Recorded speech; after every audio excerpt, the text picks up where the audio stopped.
Well, good afternoon, everybody. We were going to wait another half hour, but we figured we get started immediately. But welcome to the Capital Budget Subcommittee. We were going to start at 2:30. The reason why we're delayed is that we had budget hearings beforehand. So in order to give everyone the allocated time to hear it and ask questions, we ran a little bit over, just the same courtesy that we would extend to you all. So today we're hearing nine agencies. So I would remind everybody that sometimes less is more. We certainly know that you spent time coming down here, and that's important. But understand that we'll certainly follow up if we have more extensive questions. What I thought I'd do is just kind of go through right now the order that we're going to take everybody. And in addition to that is for one of the agencies, there's 17 people signed up. So we're going to have a timer that's consistent with full committee of 2 minutes. Obviously, DLS and the agency heads or the representatives won't be held to that, but just for the public witness side. So anyway, I won't take any more time. I just want to kind of go through the order very quickly. It'll begin with Department of Disabilities, Judiciary, Department of Natural Resources, Department of Environment, Public School Construction, Department of Housing Community Development. It'll be Maryland State Department of Maryland State Police and Maryland Environmental Service. So with that, why don't we call up Ms. Andrade, starting out with the Department of Disabilities. Welcome, and begin whenever you're ready. Do we have an interpreter for Department of Disabilities? Perfect. Okay. Do you need to be set up? We do. Okay, please. The fortunate thing is that the two definite people are now in the hall because there weren't vacant seats. Oh, we will make vacant seats. We will make seats for them, even if they have to sit with me. Yeah. Yeah, please take your time. Ms. Andrade, just hold for 1 second. If anybody who's on after them kindly step out, just give them.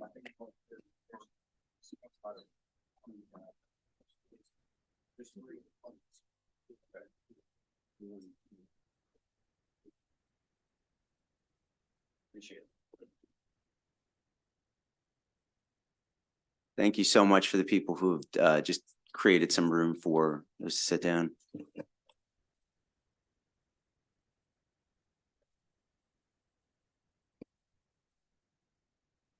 Really appreciate staff's help too, getting set up. We want to start as quick as possible, but we also want to make sure that we accommodate everybody. So if staff give me a thumbs up when we're ready to go.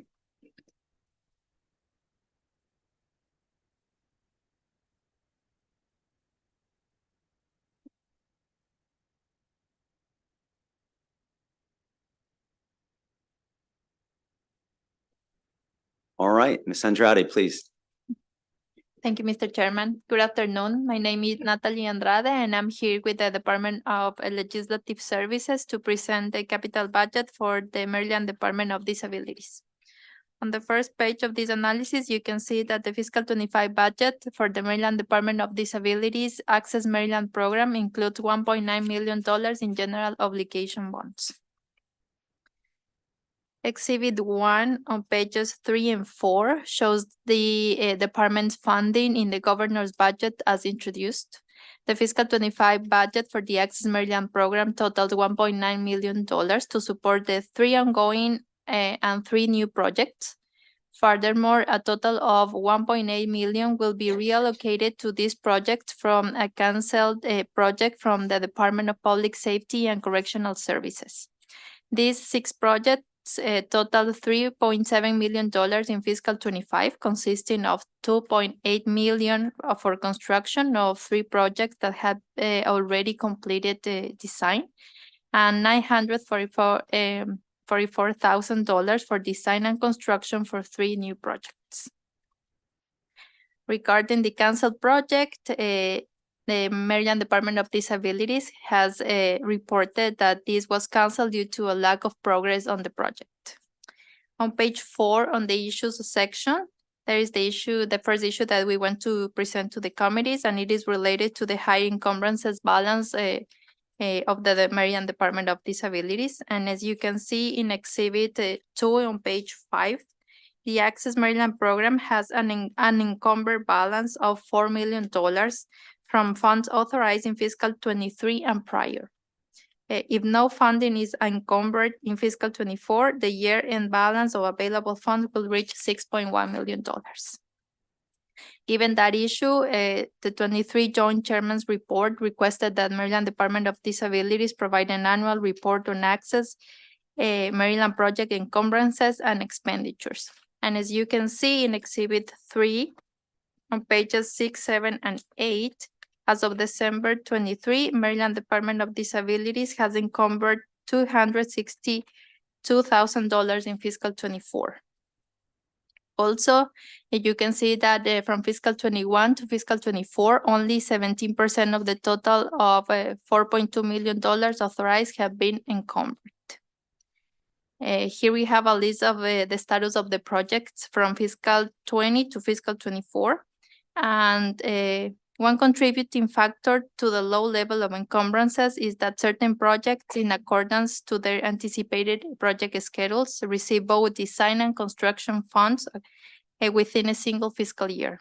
So if delays occur during the design phase, the construction portion of the authorization, often the 90% of the total authorization, will not be encumbered until the subsequent fiscal year.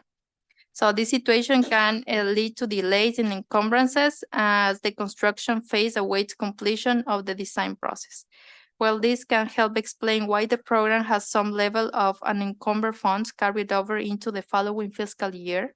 It does not explain why the program has encumbered such a low level of its authorized funds as far back as fiscal 21.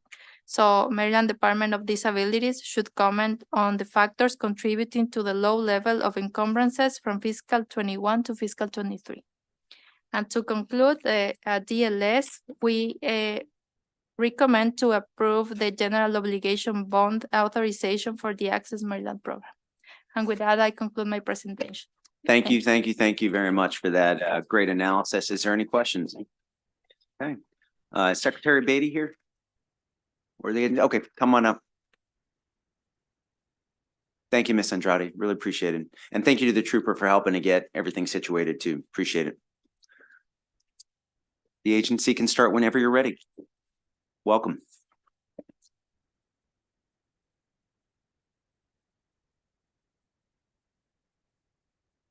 Good afternoon, Chair Zucker, Vice Chair McCray, and to the other members of the committee. Thank you for the opportunity to appear before you today on behalf of Secretary Carol Beatty and the Maryland Department of Disabilities. My name is John Brennan. I'm the the Assistant Secretary of MDOD, and with me today is Lori Markland, the Executive Director of MDTAP, and Kiana Baker, the Access Maryland Program Manager. We'd like to start by thanking our assigned DLS analyst, Natalie Andrade, for her thorough analysis. And we respectfully support the recommendation to approve the general obligation bond for the Access Maryland program in the amount of $2.768 million. The analysis requested that we comment on the factors contributing to the high encumbrance balance for fiscal 21 to 23. We share the committee's concern for the slow pace of encumbrances, and our written testimony outlines what we see are the key factors that influence encumbrance rates. In the interest of time, I won't repeat those now, and we are happy to comment on them, and I'll turn it over to the committee if they have any questions. Thank you very much. Is there any questions from the committee? Great. No questions. Thank you very much. Thank you. Appreciate your time. Committee will now turn to the judiciary. Emily Haskell, come on up.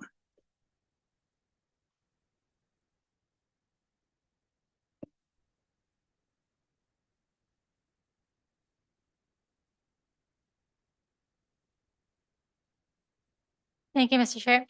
Unfortunately, Jacob Polikov couldn't be here today, so you're stuck with me. My name is Emily Haskell, and I'll present the capital analysis for the judiciary. On page 1, you can see that 2 projects are funded in fiscal 2025, the Supreme Court and the Shulman Building, for a total of $54 million in general obligation bonds. And you can also see that 3 projects will receive continued or are newly funded in the out years of the CIP as well. On page 3, this shows the funding for the Shillman Building, which is being converted into a courthouse with space for 7 courtrooms. The total project cost is $77 million, with $18.2 million in fiscal 2025 as the final year of funding. Funds had been planned into FY26, but the project is ahead of the schedule that was anticipated last session, so the funding was moved up to fiscal 2025. The expected completion date for the project is March 2025. On the next page, page 4, this discusses the new Supreme Court building, which in addition to the Supreme Court will house the Appellate Court of Maryland, the Thurgood Marshall State Law Library, and other judiciary units. The CIP reflects a delay in the project, which has been postponed. The beginning of the construction phase has been postponed from November 2023 to May 2024. The fiscal 2025 budget includes $35.4 million, and there's also a pre-authorization for fiscal 2026 of $71.8 million. The total project costs are estimated to be $193 million, and the completion date is anticipated in November 2026. Page 5 shows a summary of the out-year projects in the CIP. The new Anne Arundel County District Court is planned to receive its first funding in fiscal 2027. The new Harford County District Court has previously received $16 million for acquisition costs, and the design process is set to begin in December 2025, with construction starting in October 2027. Finally, the Washington County District Court renovation and expansion. That project has been at a standstill for 2 years since the dismissal of the original architect. The project will now require funding in fiscal 2026 due to the delay, and the budget pre-authorizes $2.7 million for fiscal 26. We've asked the judiciary to comment on when a new architect is expected to be hired and if the current projected completion date of April 2026 is still possible. Turning to page 6. Exhibit 1 shows a map of judiciary facilities, including highlighting the projects in the CIP. In addition to the planned projects in the CIP, the judiciary has also identified that facilities in Essex and district courts in Frederick and Garrett counties are also in need of replacement. The judiciary should comment on the timeline for adding these projects to the CIP, as well as priorities among these projects and the anticipated timeline for the completion of their facilities master plan. In conclusion, the DLS recommendation is to approve the general obligation bond authorizations and pre-authorizations for the judiciary. And with that, I'd be happy to answer any questions. Are there any questions for Ms. Haskell?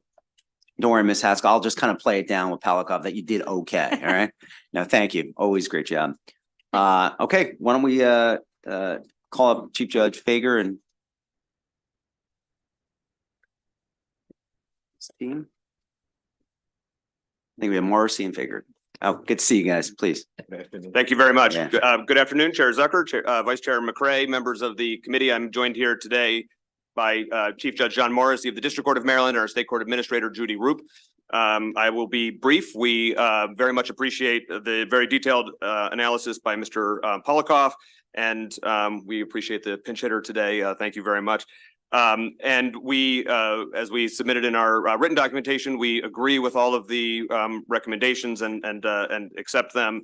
And we'll stand on our written analysis with respect to the response to the specific questions, but would be happy to answer any questions the committee has. Is there any questions for this amazing panel? All right.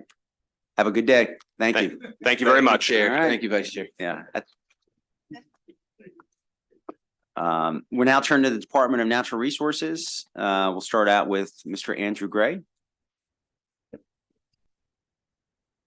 you, Mr. Chairman. Now discuss the Department of Natural Resources fiscal 2025 capital budget analysis. On page 1, you see there the programs in the analysis, and it's around $123.9 million in total.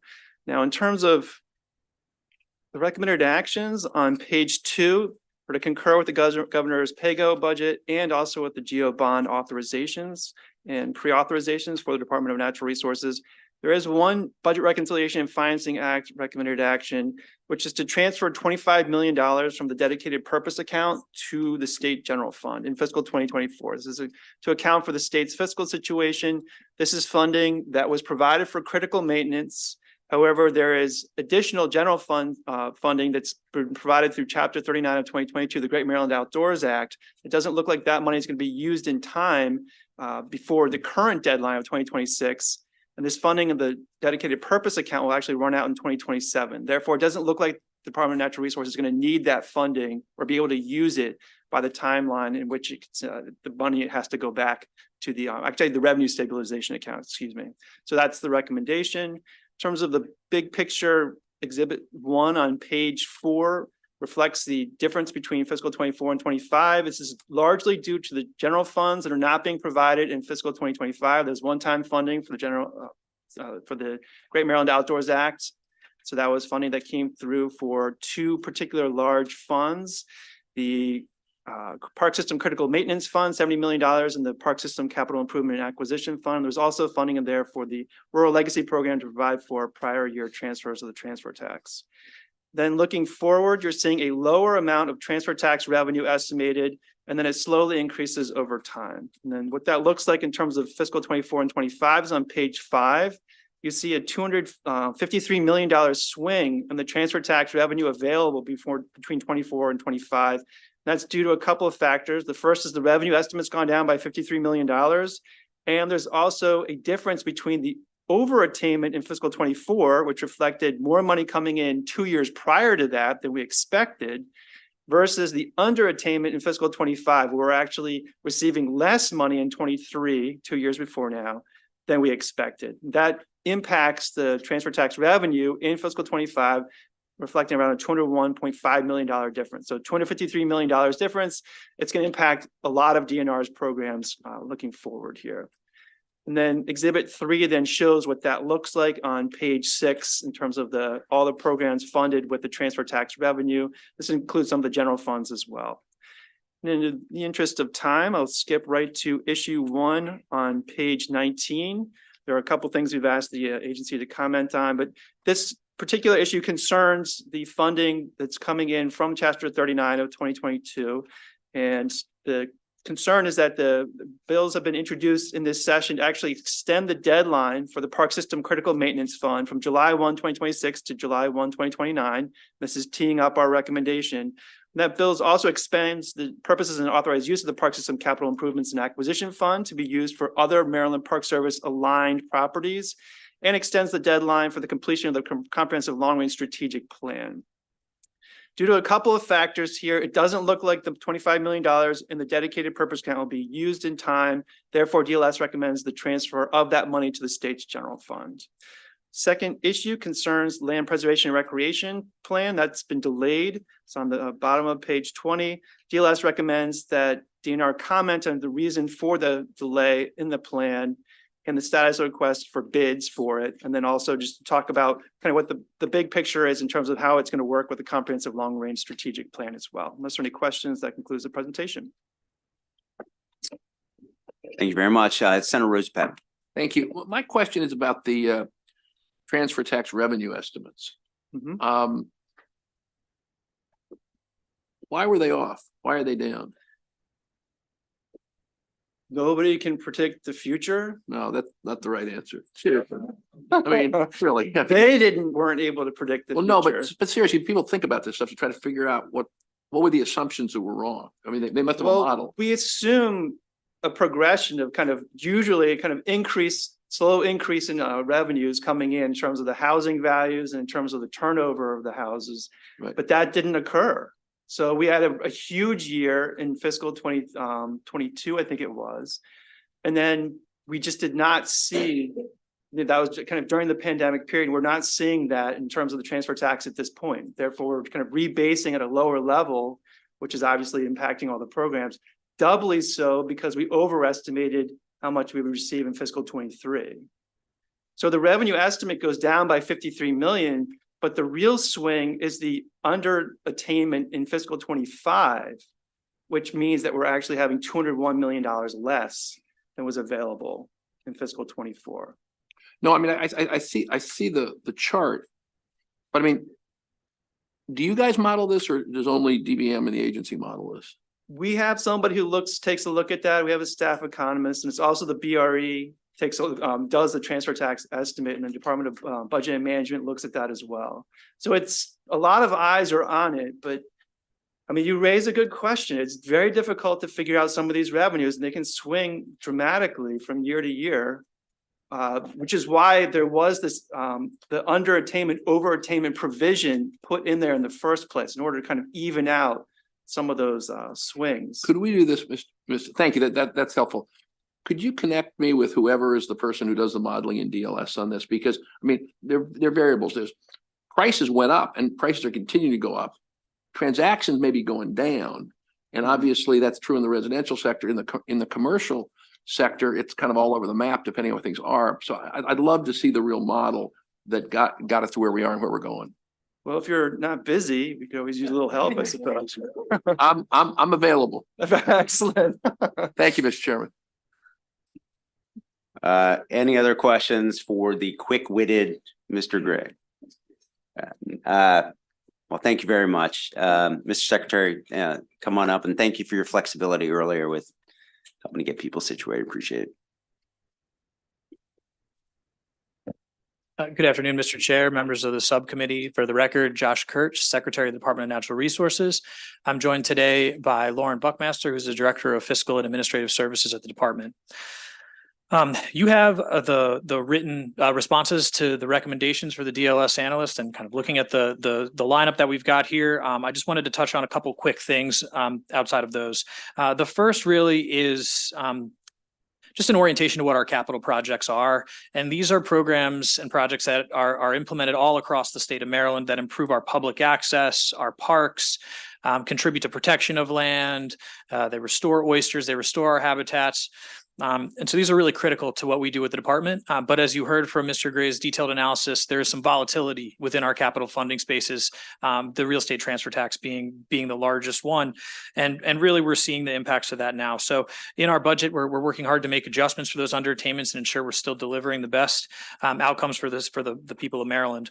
One of the outcomes I did want to touch on, though, related to moving the $25 million in the dedicated purpose fund from FY23 to the state's general fund. You know, we would disagree with that recommendation. That fund is really important. The Great Maryland Outdoors Act allocated $70 million to get rid of the backlog of critical maintenance issues.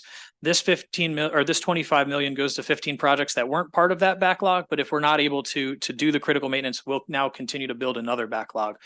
So there's 15 projects, and I'm happy to share kind of where they are with the committee. With that, I'm happy to take any questions. And again, you have in writing our responses to the DLS recommendations. Vice Chair McCray. Thank you. Thank you, Mr. Chair. And Mr. Secretary, I was looking at, I believe, page 3 of the respective analysis. It talks about the phenomenal job that you all are doing with the Resiliency Through Restoration Initiative program. Not only did you meet your project goal timeline of 15 projects, you exceeded it, you beat it, 29. Obviously, it looks like the program's coming to towards some level of a closure. Is there any interest in keeping something like this going? I don't know where the extra 14 projects came from, and if there's more. Yeah, so thank you for the question, and critically important work, the resilience work, and especially resilience through restoration, which is community driven. So one of the things we're doing right now is kind of putting a pause on this, because originally it was set up as a pilot program to do 15 projects. We did 29. And so where we are now is kind of looking back and doing the assessment to make sure we hit the benchmarks that we wanted in terms of building community resilience, especially working in communities and underserved communities and frontline communities. So we're doing a bit of a reevaluation of this. At the same time, what we've also done is we've increased the resiliency work through our grant portal, through our Gateways program. So we're still doing resilience projects kind of out of the trust fund and some of the other sources, Chesapeake and Atlantic Coastal Bays Trust Fund being the primary one. So reevaluating this, and I think what we're thinking long-term is, does this become a cost share program, or maybe what's the next evolution of the Resilience Through Restoration program? But not taking the foot off the gas on implementing more resilience programs across the state.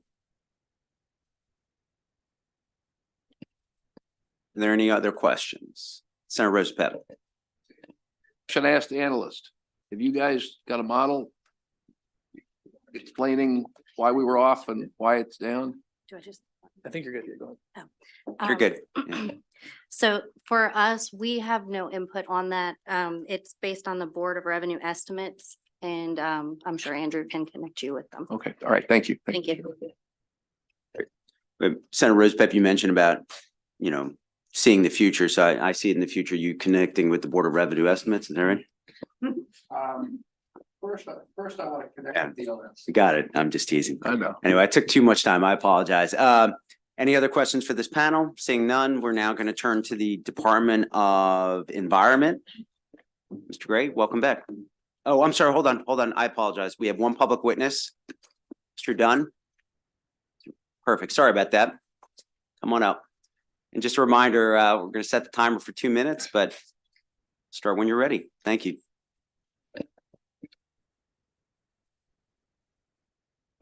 Oh, hold on. You're ready. Oh, hold on. You're on. Okay, thank you very much, Chair Zucker, Vice Chair McCray, Senator Rosapap, who I just left. Thank you very much for the opportunity to provide testimony today. For the record, I'm Joel Dunn. I'm a Maryland resident and President and CEO of the Chesapeake Conservancy. You may be familiar with some of our recent work at Elktonia Cars Beach right here in Annapolis, where we help preserve that site with Blacks of the Chesapeake and the City of Annapolis. I also co-convene the Chesapeake Conservation Partnership, which is a coalition of organizations across the watershed working to protect 30% of the Chesapeake Bay by 2030. We want to acknowledge the diligent work of your DLS analysts and, of course, the hard work of members of the subcommittee. We support Secretary Kurtz's responses to your analysts' report. We especially agree with DNR's response not to cut $25 million from the Park Systems Critical Maintenance Fund funding. We need to keep our facilities upgraded for safe public use. And we disagree with the DLS's report on POS PAYGO operating budget analysis. I know that's different than the capital, but the recommendation that $7.5 million in general funds from the Park and Forest Service budgets be transferred to the State General Fund and replaced with program open space funds from the DNR acquisition balances is a problem for us. These funds are used for capital projects and should not be used for salaries and benefits.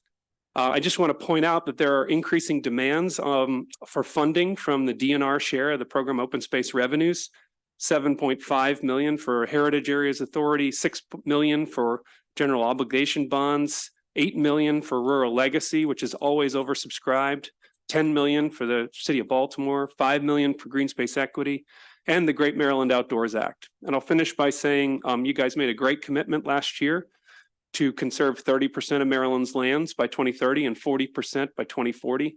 The only way to do that is to maintain your support for program open space and land conservation in the state.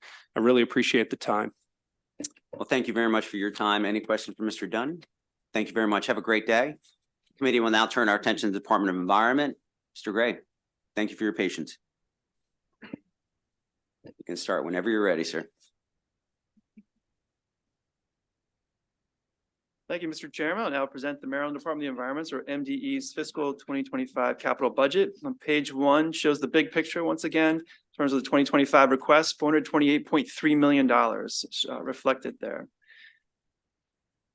terms of the recommended actions on page 2, DLS does recommend concurring with the governor's PAYGO budget and the GEO bond budget as well. Cleared out the room, did I?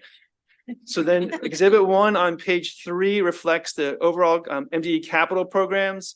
And what you're seeing here is the federal funding is in the green bar, which is reflected here for fiscal 23 through fiscal 27.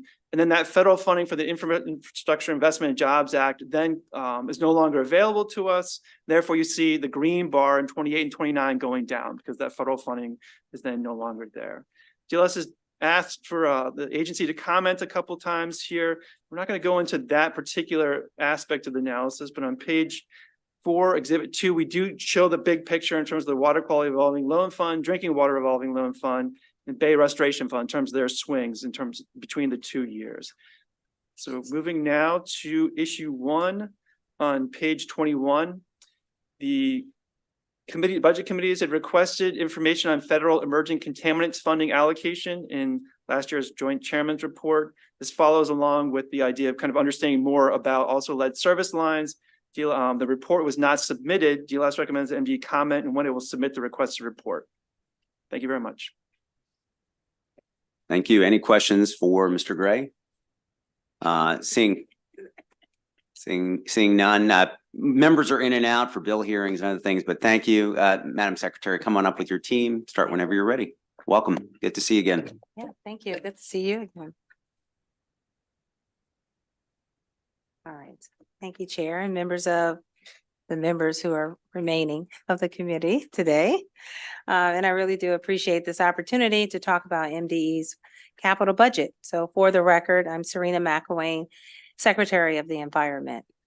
MDE's fiscal year 2025 proposed capital budget continues the state's strong investment in the environment and public health.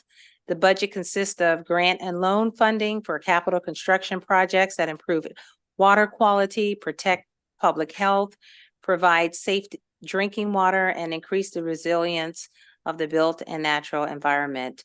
This budget proposal reaffirms my department's commitment to be fiscally disciplined while also making critical investments in our gray, green, and blue environmental infrastructure that matters most to Marylanders.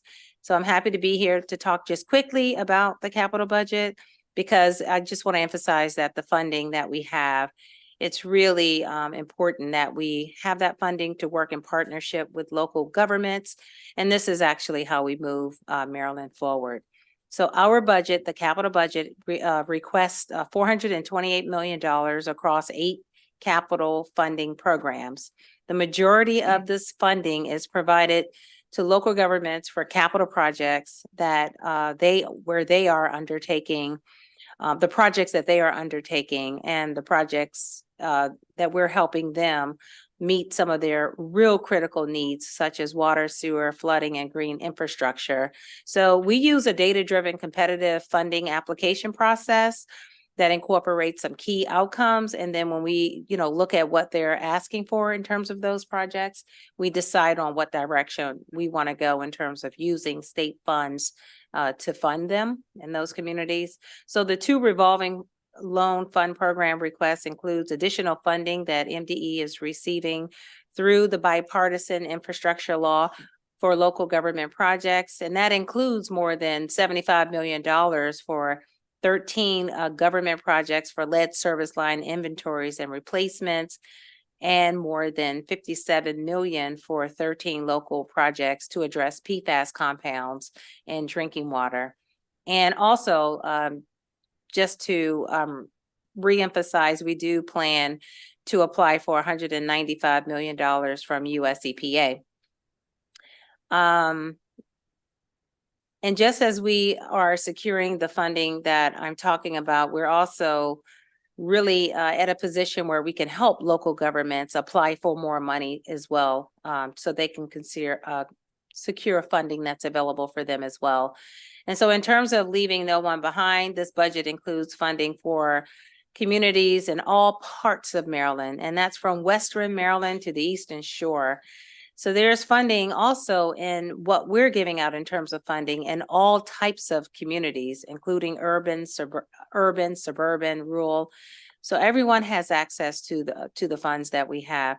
We're also ensuring that we're spreading the funding that we have in communities that really need it most. And as you all know, in terms of the Biden administration, we're required to devote 40% of the funding to those particular overburdened and overserved communities, and we're doing that. In fact, we're giving more than that. We've contributed about 45% of that money to those communities. And it also, this budget is also connecting with the priority that we have in making communities safer. As I mentioned earlier, this budget includes funding for local governments to perform those lead service inventories, and it also allows us to help them replace them. I'll skip along, and also I just want to talk quickly about how this budget connects with the priorities in terms of making Maryland more competitive and strengthening our economy. That's a key priority for the administration, for my agency. So the funding for local government projects, it does create opportunities for contracts in those communities and counties, such as engineering firms and minority and women business owners as well. So there's a lot of opportunities that come from the funding that we have. Last, I'll just talk briefly about the DLS analysis. Thank you, Andrew, for your good work again. We've addressed all the issues that were in that report. And so if you have any questions about them, happy to answer them. Any questions for the secretary? All right, well, thank you very much. Thank you. All right. Committee will now move on to the military department. Ms. Rye. Oh, one.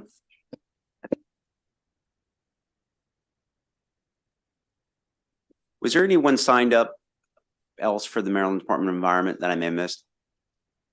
Okay, thank you. All right, Ms. Rye.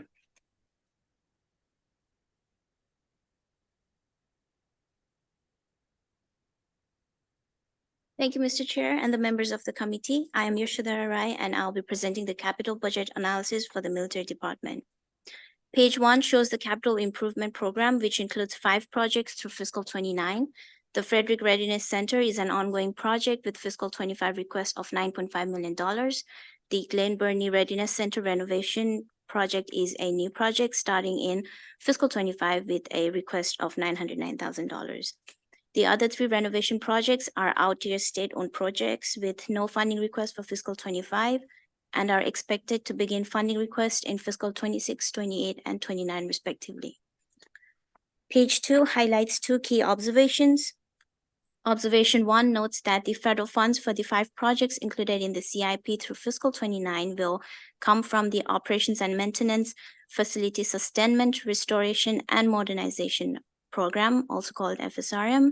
The federal fund for the Harvard Digress Combined Support Maintenance Shop, Surface Equipment, and Automotive Maintenance Facility Project have been denied multiple times, and the fiscal 25 and 26 fundings remain uncertain. This will be discussed in detail later in the presentation. The second key observation notes that 2 of the 4 milestones of updated agency facilities master plan have been completed. The initial draft of the master plan was provided to the department in October 2023. The contractor is on schedule to complete the master plan by July 2024. Pages 3 through page 6 highlight the 2 projects programmed into the fiscal 24 CIP. The fiscal 25 budget provides $4.8 million in GEO bonds and $5.7 million in federal funds for these 2 projects. Fiscal 25 budget includes $398,000 in GEO bonds and $511,000 in federal funds to begin project design for the new renovation and expansion project at the Glen Burnie Readiness Center. Design is expected to start in October 2024, construction in January 2026, and the project is expected to complete in August of 2027. The estimated project cost has increased from $7.8 million, which was planned in the 2023 CIP, to $13.4 million based on an updated program plan verification cost estimate for design and construction. The department notes that the federal construction funding will be requested from the National Guard Bureau in March 2024 for fiscal 26. Pages 4 and 5 highlight the second project, Frederick Readiness Center renovation and expansion.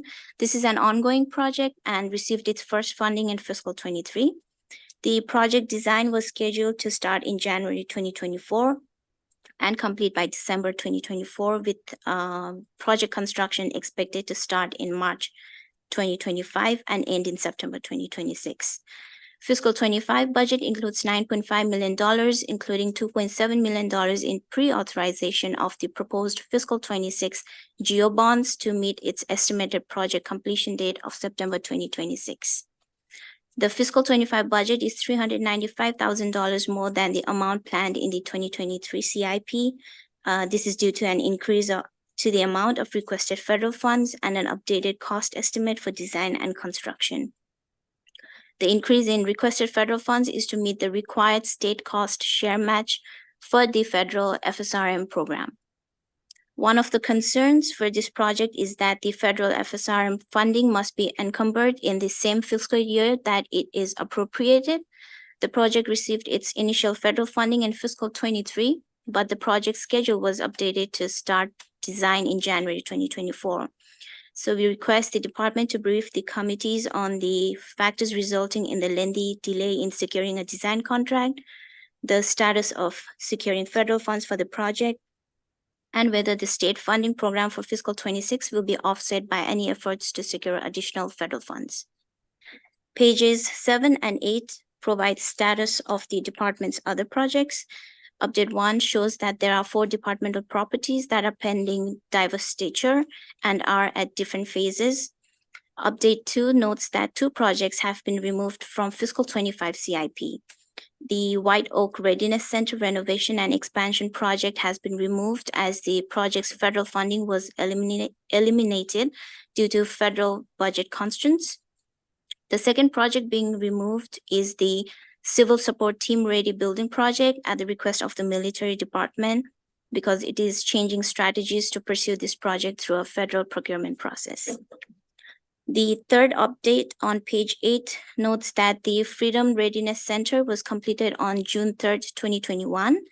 The fiscal 25 capital budget bill includes 3 separate and partial deauthorizations of funds remaining from prior GEO bond authorizations for this project, which are no longer needed. This amounts to $4.3 million. The fourth update notes that the anticipated fiscal 24 federal funding for the Harvard Digress project was denied. Fiscal 24 budget authorized an additional $10 million in GEO bonds to ensure that the lack of federal funds does not impact the project schedule. The department notes that design funds to begin federal reimbursement have been received and the project will be submitted for reimbursement once the 35% design is approved. If selected, the reimbursement notification would occur around February 2025. The department also notes that this project cannot compete for federal fiscal 26 funding due to conflict with the White Oak Readiness Center project. And after fiscal 26, the department will no longer compete for federal reimbursement because the project construction will be completed. So we request the department to brief the committee on its contingency plan to reimburse the additional funding authorized in fiscal 24 if federal funds do not materialize in fiscal 25 or 26. Update 5 notes that phase 1 of the Free State Challenge Academy renovation is 95% complete and is expected to complete by April 2024. The phase 2 design is underway, and as of September 2023, $3.7 million of total invoices have been paid. Approximately $4.3 million of the project's total funding is remaining to be expended. Exhibit 1 on page 9 shows the percentage of the state's major air and army facilities in fully functional status between fiscal 2019 and 23. The Maryland Air National Guard facilities consistently maintain 100% functionality, while the Maryland Army National Guard facilities are still below the 95% goal. The department expects this to improve over time as the capital program is implemented and unused properties are divested. DLS recommends concurring with the governor's allowance for PAYGO federal fund and the $4.8 million in GEO bonds, propose 3 separate partial deauthorizations and 1 pre-authorization for the Frederick Readiness Center renovation. DLS's recommendations are on page 3. This concludes my presentation, and I'm happy to answer any questions. Thank you very much, Ms. Rye. Any questions for Ms. Rye? Thank you very much. We'll call up the department. Come on up. Welcome. Good to see you, sir.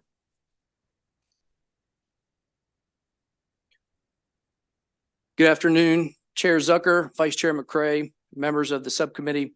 My name is Brigadier General Andrew Collins, Deputy Adjutant General, and I'm honored to present the capital budget testimony for the Maryland Military Department. We thank our DLS analysts, certainly, Ms. Ray, and our DBM analyst, Mr. Wardrop, for their support in this process. The department was asked to respond to a few questions. We previously submitted a detailed written testimony to the committee for your review. In particular, the report asked us to brief the committee on the delay of the design contract and securing federal funds for the Frederick Readiness Center.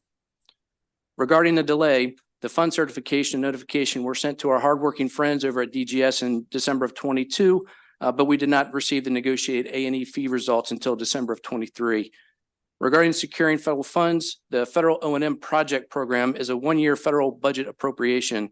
The construction funding was requested for federal fiscal year 24 and state fiscal year 25. The increase in state funding was later identified by a DGS cost estimate for the program, identifying an increase in GEO bonds.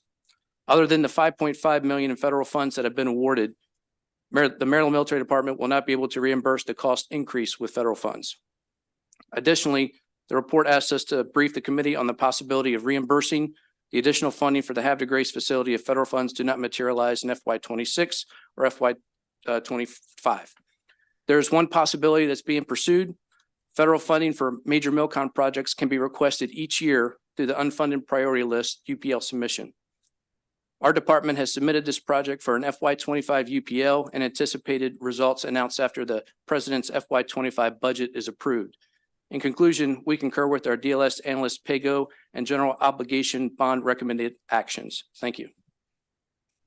Thank you. Any questions for the general? Vice Chair McCray. Thank you. And just wanted to stick with the same line of questioning from previous years in reference to the Free State Challenge Academy, which takes care of our respective young scholars. Just wanted to make sure that you all were still on the timeline that you had put forward in reference to the renovations to take place at the respective facility. Certainly. I think it's provided in the written testimony. But yes, the phase one of the project is 95% complete, and we're going on to phase two and fully anticipate meeting our timelines. Thank you. Thank you. Any other questions for the general? Thank you very much. Thank you. Next, we'll turn to the Interagency Commission on School Construction. Ms. Laura Hyde, whenever you're ready to start.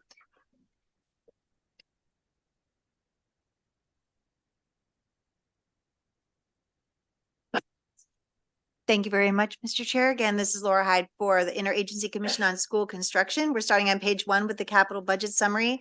In fiscal 2025, the capital improvement program for the Interagency Commission on School Construction totals $905.9 million, which is a decrease of $146 million or 14% from fiscal 2024. The breakout of these funding sources is on page 2, which shows for fiscal 25, funding is almost equally divided between GO bonds for school construction programs and the estimated issuance of revenue bonds for Built to Learn.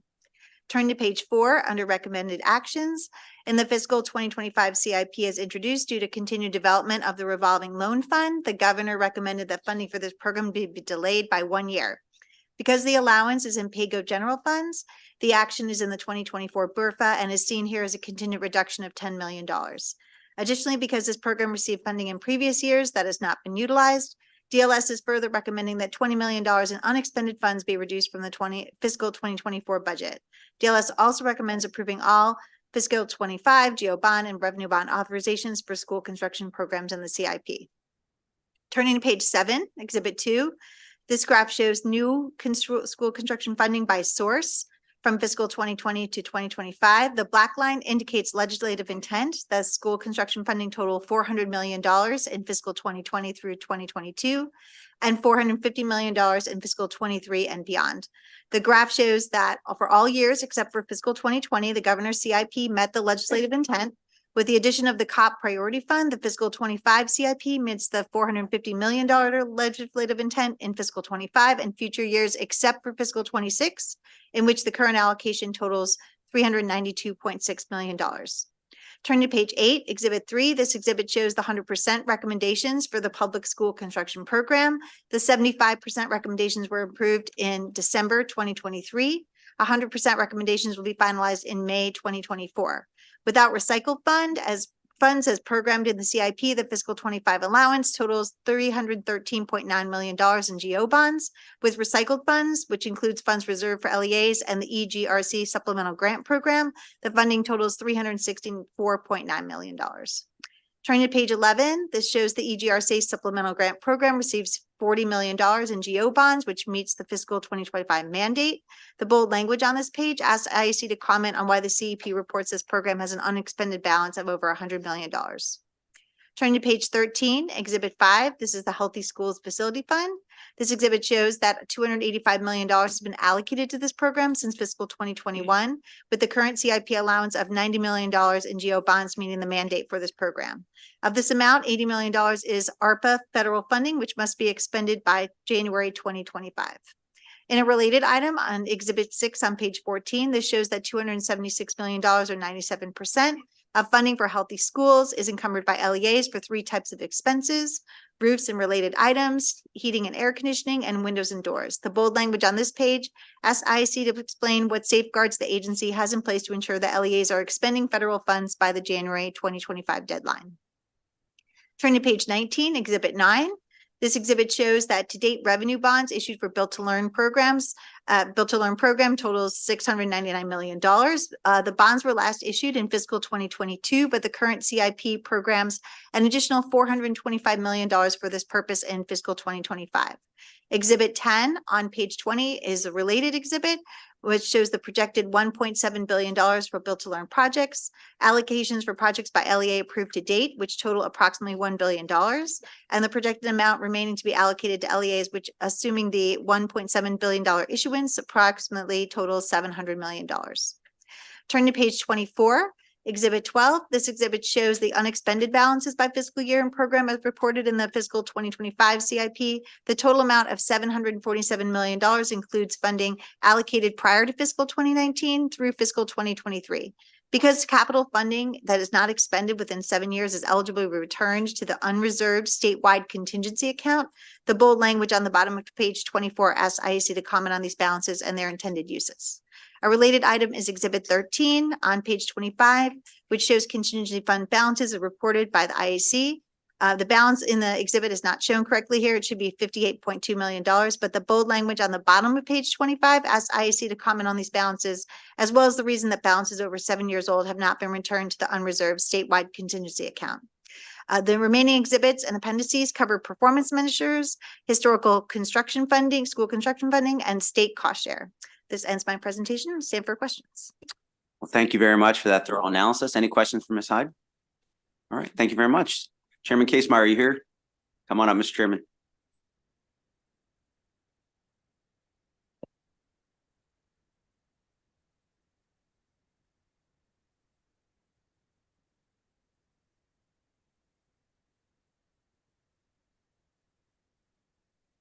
Good afternoon, Mr. Chair and Vice Chair McCray and fellow committee members. Good to see you all.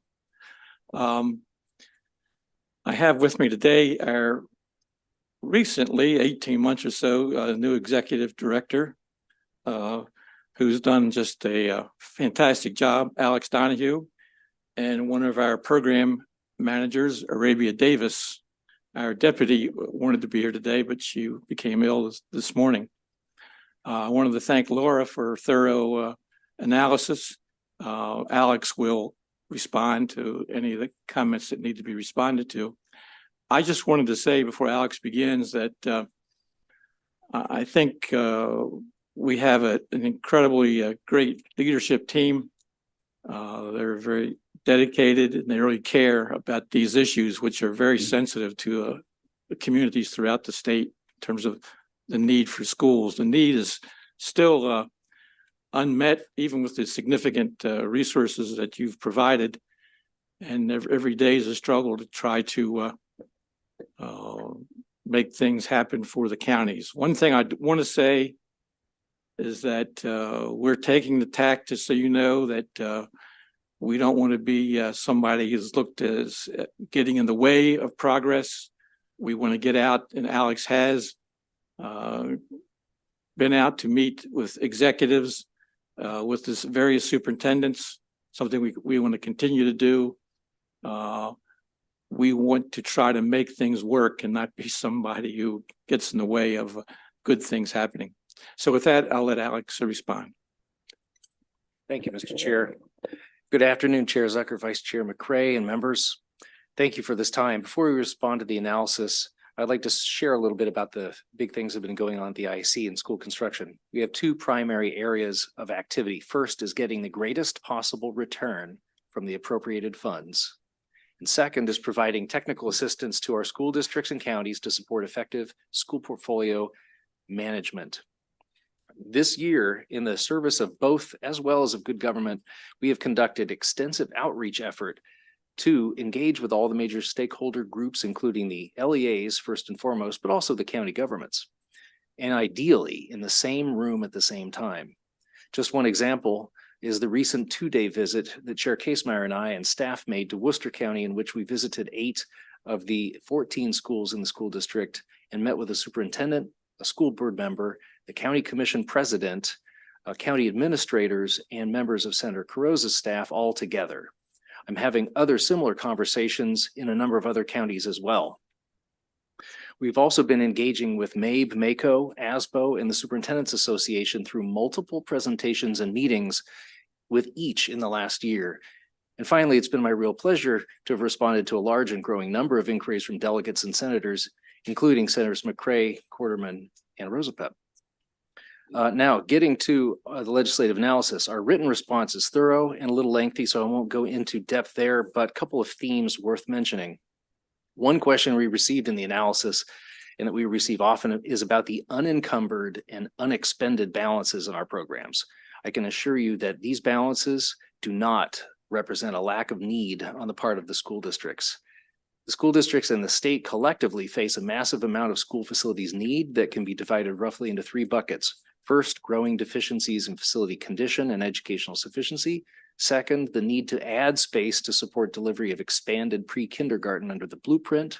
And third, the eventual need to make costly facilities changes to increase energy efficiency and decarbonize to meet the state's adopted climate protection goals.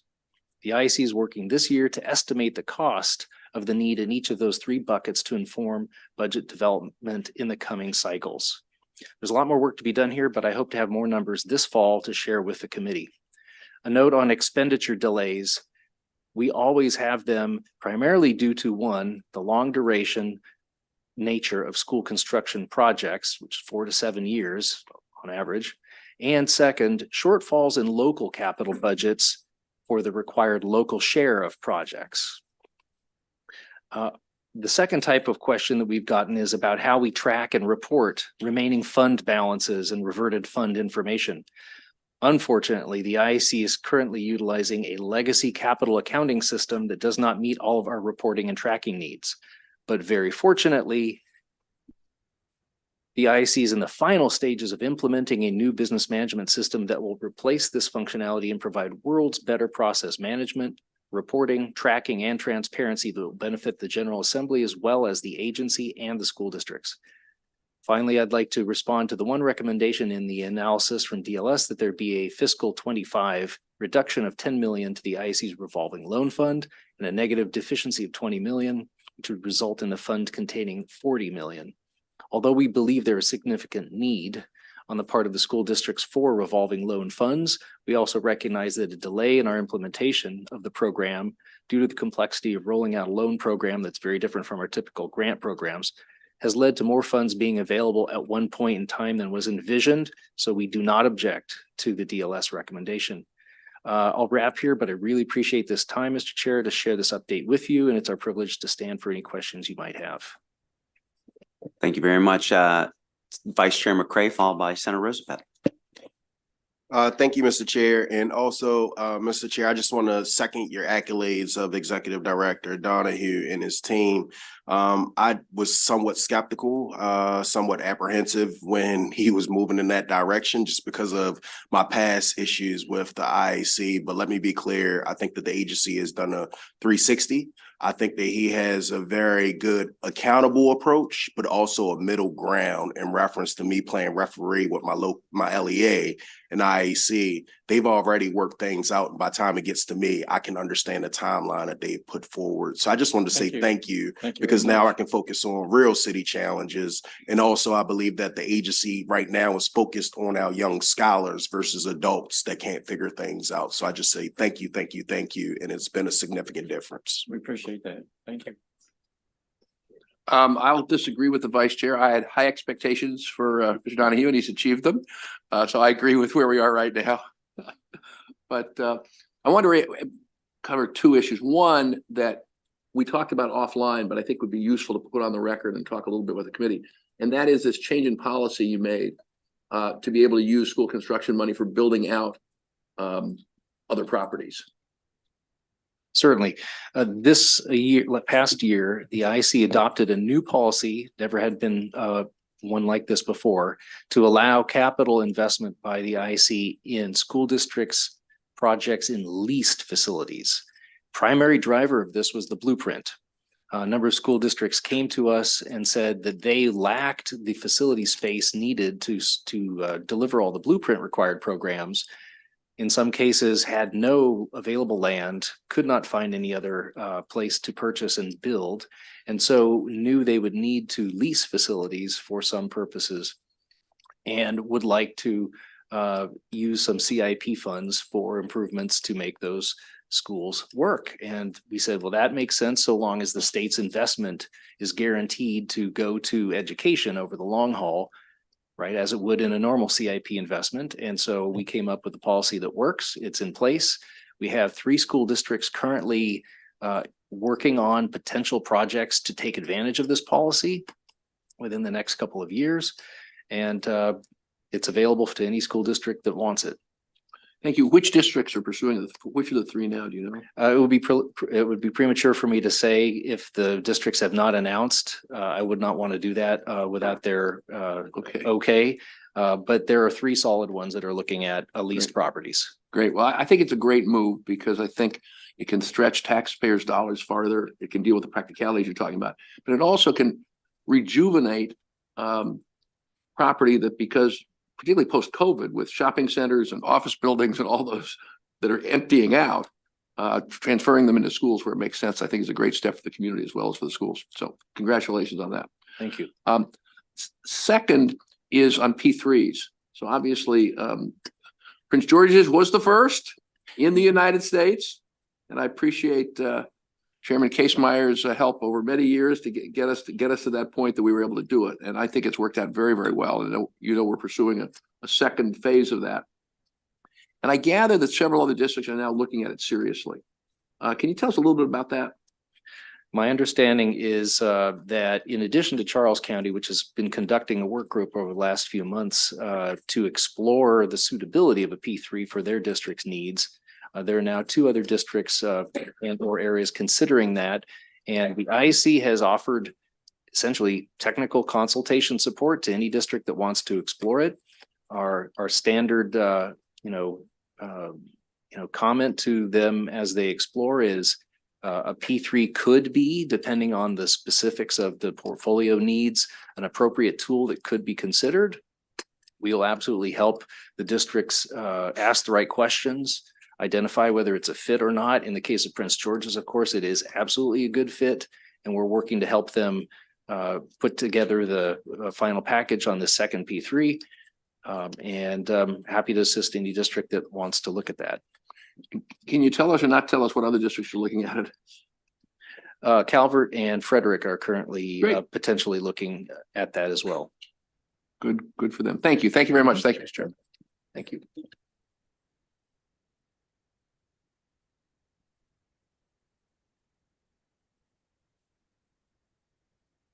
And thank you both, and just wanted to send the same thing that I already repeated on behalf of the entire subcommittee. Just thank you for the work that you do for our young scholars. Take care. Colleagues, at this time, we'll move on to our 6th respective agency, and we'll ask Ms. Emily Haskell to come up to read out for Department of Housing and Community Development.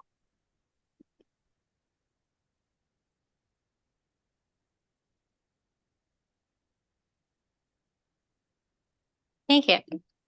Again, my name is Emily Haskell, and I'm presenting the capital budget analysis for the Department of Housing and Community Development. On pages 1 and 2, you can see that there are 17 programs funded in fiscal 2025 for a total of $574.4 million. I'll jump ahead to page 5. Exhibit 2 shows DHCD's capital budget over the last several years. You can see the $575 million proposed for fiscal 2025 is an all-time high and nearly triple the amount planned for fiscal 2025 in last year's CIP. This increase includes enhancements for rental housing programs, community development programs, particularly in Baltimore City, and broadband, all 3 of which I'll come back to in greater detail in a minute. Jumping ahead again to page 8, on the bottom, there's a brief discussion of new and increased mandates in fiscal 2025. First, legislation last session established the Business Facade Improvement Program and mandated $5 million annually beginning in fiscal 2025. DHCD distributes funds under the program to counties and municipalities, which award grants to local businesses. The BRFA includes a provision that would authorize the use of bonds to fulfill the mandate, and the capital program does include $5 million in GO bonds for the program, and also there's a $5 million contingent reduction in PAYCO contingent on the BRFA. DLS recommends deleting the $5 million in general funds that's contingently reduced, which does leave the program fully funded with $5 million in GO bonds. There was also legislation last session increasing the mandate for the National Capital Strategic Economic Development Program, known as NED, from $7 million to $12 million annually. Jumping ahead again to page 12, this is the first issue in the analysis, relates to rental housing. As you can see in Exhibit 6 on page 13, funding for rental housing programs has increased significantly over the last several years. Fiscal 2025 funding totals $138.5 million, which is a 50% increase over fiscal 2024. The CIP plans gradually decreasing funding in the out years, but at levels that are still far above what had been previously planned. Compared to last year's CIP, this year's plans nearly $200 million more for rental housing programs over the 4 years. The two plans overlap. The largest component of DHCD's rental housing programs is Rental Housing Works, which receives $110 million in GO bonds in fiscal 2025. The program provides loans to both nonprofit and for-profit developers for projects that are financed using 4% low-income housing tax credits and DHCD's multifamily bond program. Exhibit 7 on page 14 shows data on both the projects funded to date through Rental Housing Works, as well as the pipeline of upcoming projects. The pipeline exceeds $260 million for projects to create or rehabilitate more than 8,700 housing units. Page 15 is the second issue in the analysis related to increased funding for Baltimore City. Out of the $159 million increase in combined GO bonds and PAYGO general funds for all of DHCD programs compared to the planned amount, $59 million of that is designated for projects in Baltimore City or the Baltimore region. In total, DHCD's fiscal 2025 capital budget includes $86 million directed to the Baltimore region, $50 million for Project CORE, $27 million for the Baltimore Regional Neighborhood Initiative, known as Bernie, and $9 million for the Downtown Partnership of Baltimore. This represents a 110% increase over the $41 million provided for these programs in fiscal 24. The increased level of funding for Bernie and Project CORE continues annually throughout the out years of the CIP, while fiscal 2025 is the final year of planned funding for the Downtown Partnership. Project CORE funds blight removal and redevelopment in Baltimore City. The fiscal 2025 budget includes $50 million for Project CORE, which is an increase compared to $20 million provided in fiscal 2024. Baltimore City has recently renewed efforts to address vacant properties at scale, including announcing a plan to significantly increase funding to a total of $3 billion over 15 years to tackle the problem through a whole blocks approach. The plan includes a request for $900 million in state funds over the 15-year period. If continued at the same level of $50 million annually as planned in the CIP, the state contribution would total $750 million over the 15-year period. Exhibit 8 on page 16 shows a decline in total vacant building notices in Baltimore City over the last few years. More than 3,500 demolitions and 8,600 rehabilitations took place over this period from 2016 to 2023. On the top of page 17, there is a discussion of Bernie.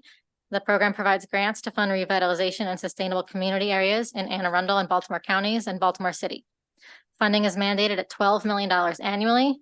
The fiscal 2025 budget includes $27 million in GO bonds, and DLS recommends reducing the GO bond funding for Bernie by $15 million to the mandated level of $12 million due to competing priorities for funding. The final issue in the analysis starts on the bottom of page 17 related to broadband. Exhibit 9 on page 18 shows funding from all sources for broadband programs across both of DHCD's operating and capital budgets. Through fiscal 2025, funding totals more than $710 million. The operating programs are discussed further in DHC's operating budget analysis. The capital budget includes the $268 million expected from the Infrastructure Investment and Jobs Act for the Broadband Equity Access and Deployment Program, or BEAD, split across fiscal 2024 and 2025. Exhibit 10 on page 19 shows the broadband programs funded in DHCD's capital budget. As you can see, the Connect Maryland program has awarded nearly all of its allocated funding. There's about $3 million left, which is allocated to bring connectivity to Smith Island, and the department expects to announce an award for that project very soon. There's also $45 million that's been allocated to expand service to public housing. DHCD received 7 applications for that funding, totaling $22 million.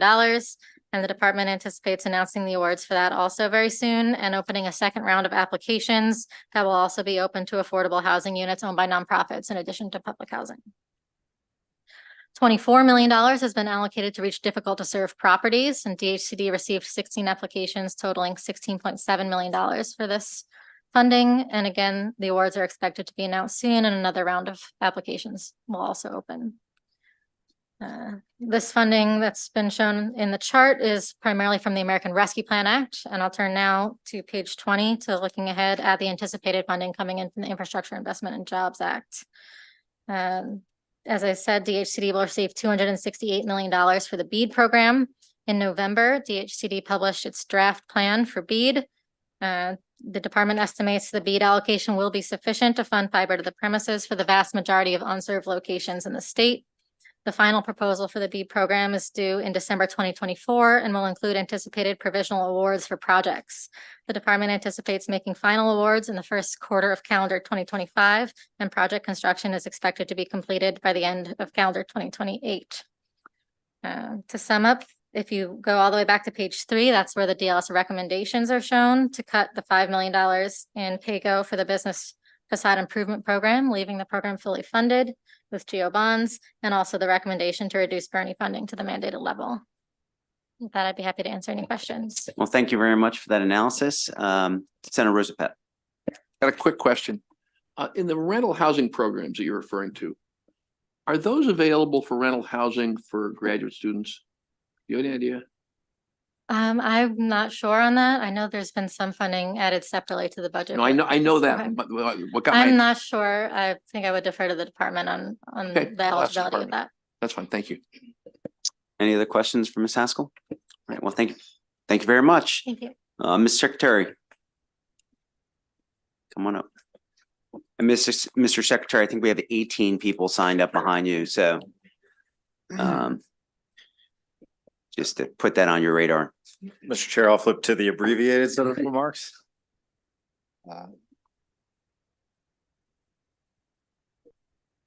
Chair Zucker, Vice Chair McCray, esteemed members of the committee.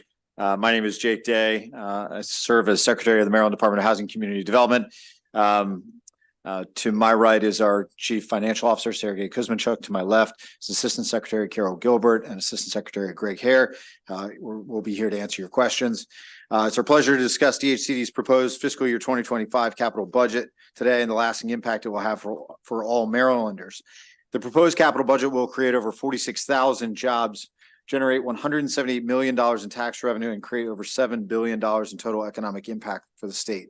Investing in DHCD is truly that, an investment to provide the best bang for our taxpayers' buck. On average, every dollar of proposed DHCD capital funds is projected to leverage an additional $8 in private funds, directly generating $4.5 billion in total private and non-DHCD public capital and program impacts.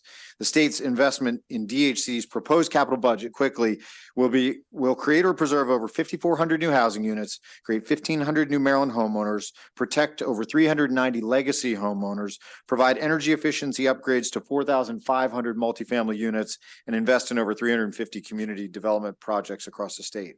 I just want to say thank you to the Department of Legislative Services and our analyst Emily Haskell for their thorough budget analysis. And I want to note that we agree with DLS's contingent recommendation to replace PAYGO funding for the business facade improvement program with GO bonds.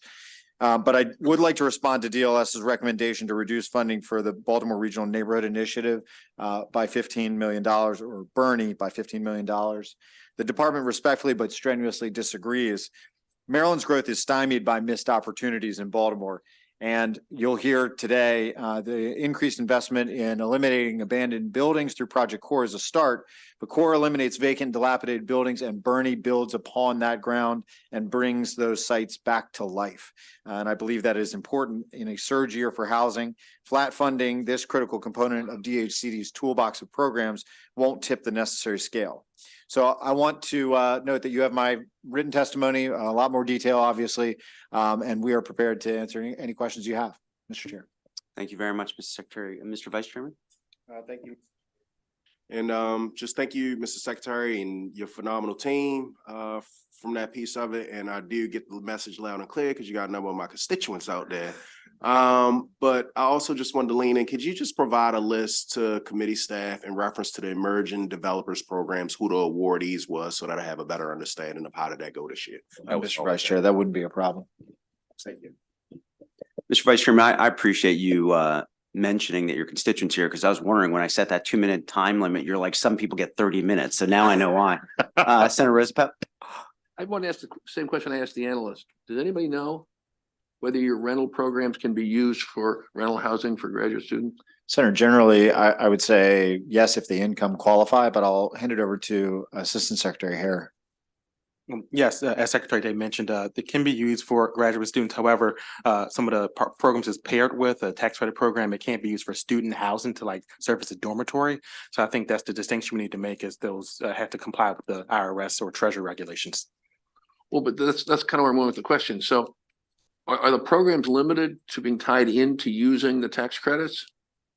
No, the programs have, we typically pair our rental housing program funds with 9% tax credits, but we use it with other awards. But the rental housing works program is tied to the multifamily bond program.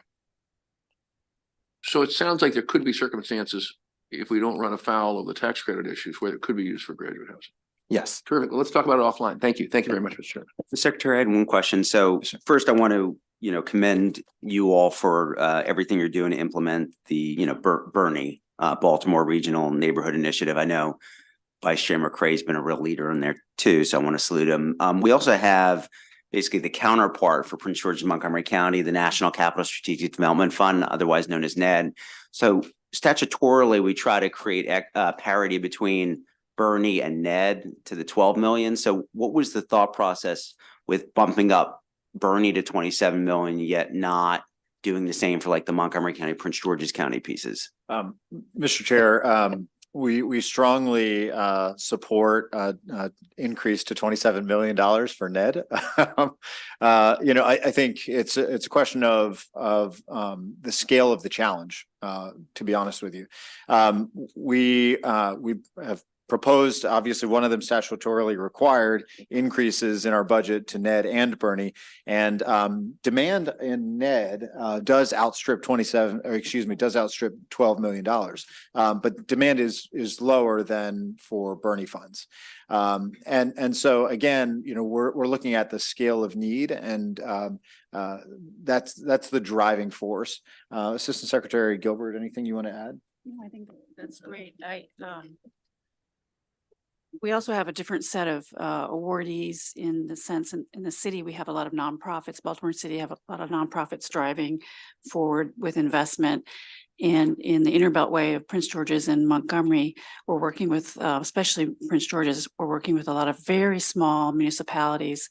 And we need to really help them build capacity to deploy some of these funds. Thank you very much. Is there any other questions?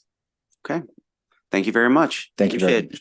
We'll now move to public testimony, but first we're going to start with another elected official, Mayor of Baltimore, Mayor Scott. Welcome. Sir, take as much time as you wish.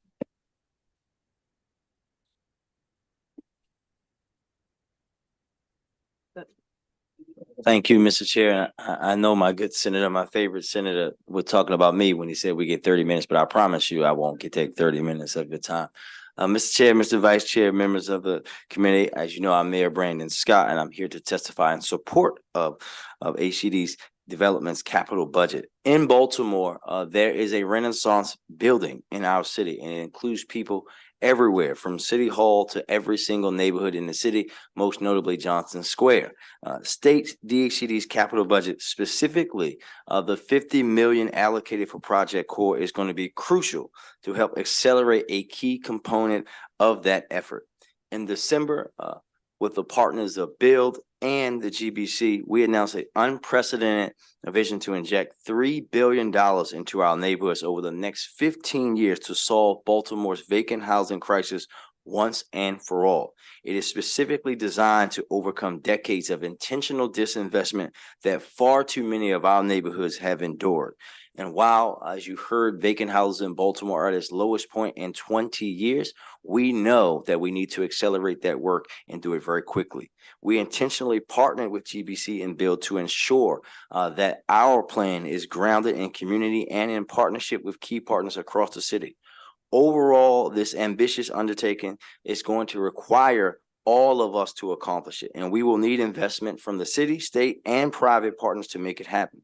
State DHCD, under leadership of Secretary Day, has been a key partner to us in the proposed $50 million in project core funding for the rehabilitation and demolition of vacant properties in Baltimore City will put us well on our way to fulfilling the 15-year plan that we put forward and would represent a significant investment into that vision.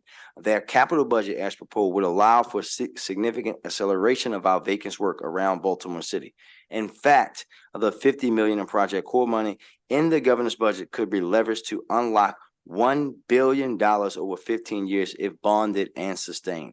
The city is ready to do our part. I've committed an unprecedented $300 million in local public dollars through non-contiguous TIF funds and the Industrial Development Authority. Together with the full funding of the state DHCD capital budget, we will continue our all-hands-on-deck approach to eliminating blight in partnership with DHCD and the governor's office to eradicate this issue in Baltimore City once and for all. The benefits of this budget will be seen on the ground in communities targeted for investment in East Baltimore, West Baltimore, South Baltimore, and in my childhood neighborhood of Park Heights. With your support, we can continue and accelerate Baltimore's renaissance. And for these reasons, I urge a favorable support of the state DHCD's capital budget. Thank you very much. Thank you very much, Mr. Mayor. Great to have you here. Appreciate As your time. always, thank you very much. Have a great day. Now call up Ellen Burke and Donna Hurley. So I'm going to be taking people in groups of two. Welcome. And when you get to the table, just say your name and begin.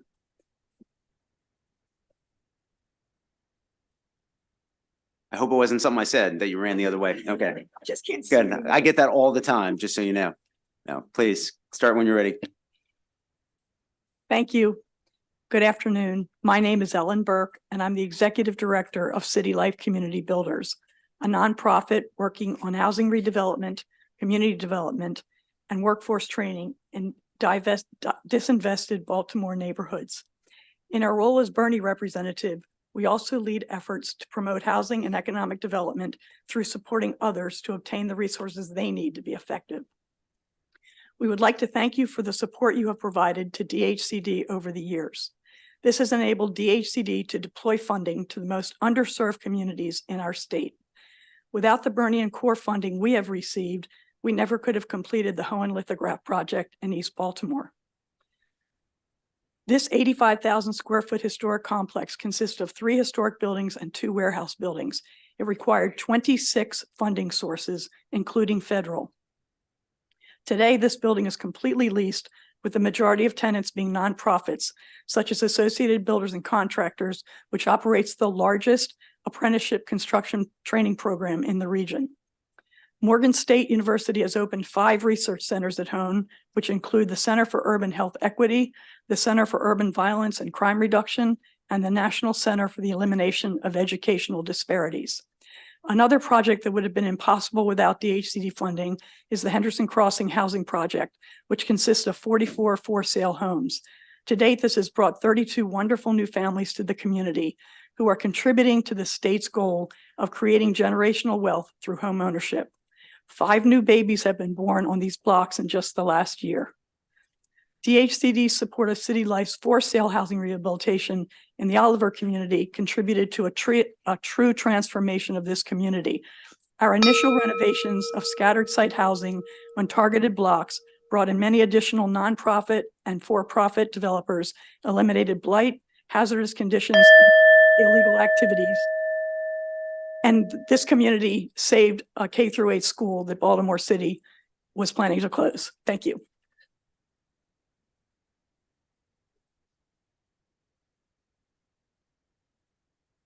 Good afternoon, Chair and members of the Budget Subcommittee.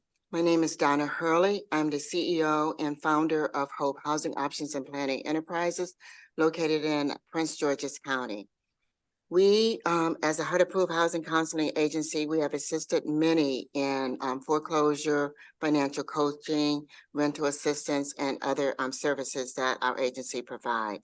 We have been fortunate in the last several years to have received both Community Legacy and NEDS funds. These funds have helped us to provide home improvement, to assist seniors so that they can age in place, and facade improvement to address the aging stock of the homes in Prince George's County. The individuals that do not have the financial ability to rehab their homes.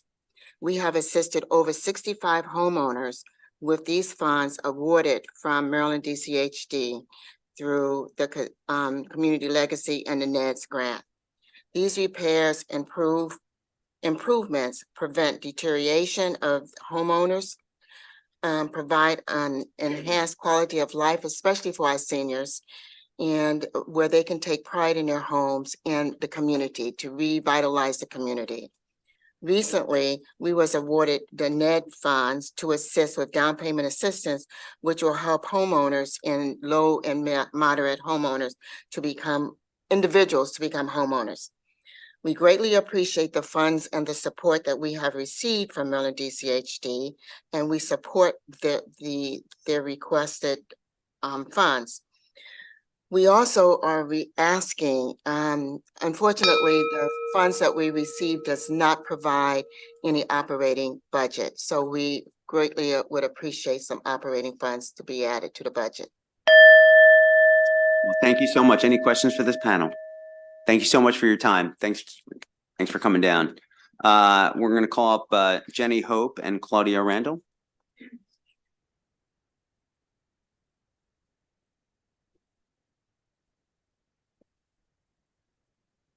Up and start whenever you're ready. Okay, thank you. Welcome.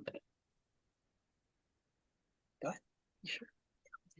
All right, thank you, Chair Zucker and Vice Chair McCray and members of the committee. My name is Jenny Hope and I'm the director of the Historic East Baltimore Community Action Coalition, but I've been working in community development for 30 years.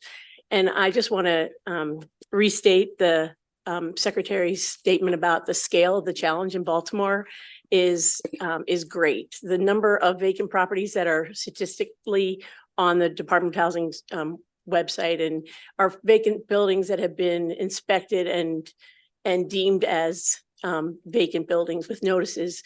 But if you walk a street in Baltimore City, you will notice that there are a lot more vacants. There's a lot more buildings that have been abandoned and may look occupied from the outside, but are vacant as well.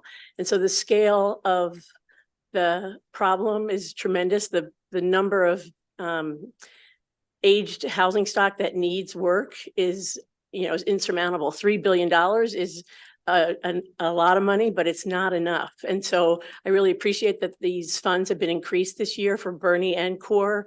It's super important, and I'm happy to give anybody a tour of the Baltimore that I know and love, and really want to make sure that the committee understands that the people of Baltimore, the women that have been living in their house for 50 years and can't afford to put a new roof on, that's the kind of work that HEBCAC does. We do exterior home repairs. We've done full house renovations. We've done large scale commercial building renovations, and all of that costs much more than the properties are worth. And so the scale is huge. I just wanted to make that point, but thank you for your time. Okay.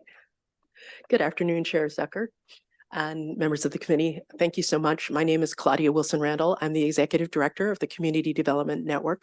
I'm happy to be here today with many of the 18 people signed up I know are members of the Community Development Network, and I'm happy to have them here to talk about their work across the state to build a better state with more opportunities. I just want to emphasize that the capital dollars in the budget, I think I provided a chart with all of our budget recommendations on the capital side, but I'm very excited about the increased investments for Baltimore, as well as NED, as well as Project Core. I think those are critical investments to keep the work that our members do across the state to make communities to build greater opportunities throughout the state. I also want to urge you to put greater operating dollars in there for nonprofits. I just can't emphasize enough how much the operating budget increases are really important.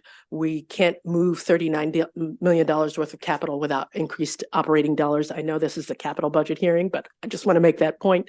The last few years have really taken a toll on nonprofits throughout the state. And they really are the first responders, the economic development first responders for communities across the state. So it's vital that we support the work that they do.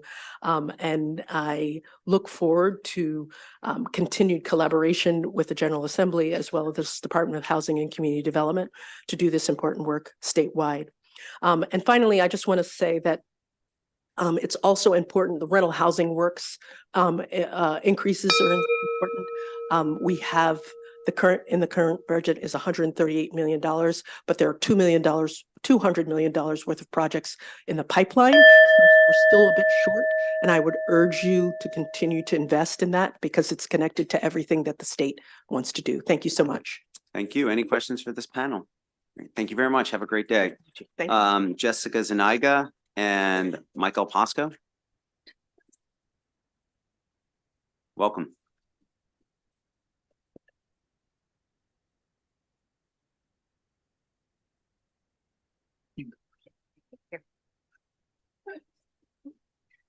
Good afternoon, Chairman and members of the subcommittee. My name is Jessica Zuniga.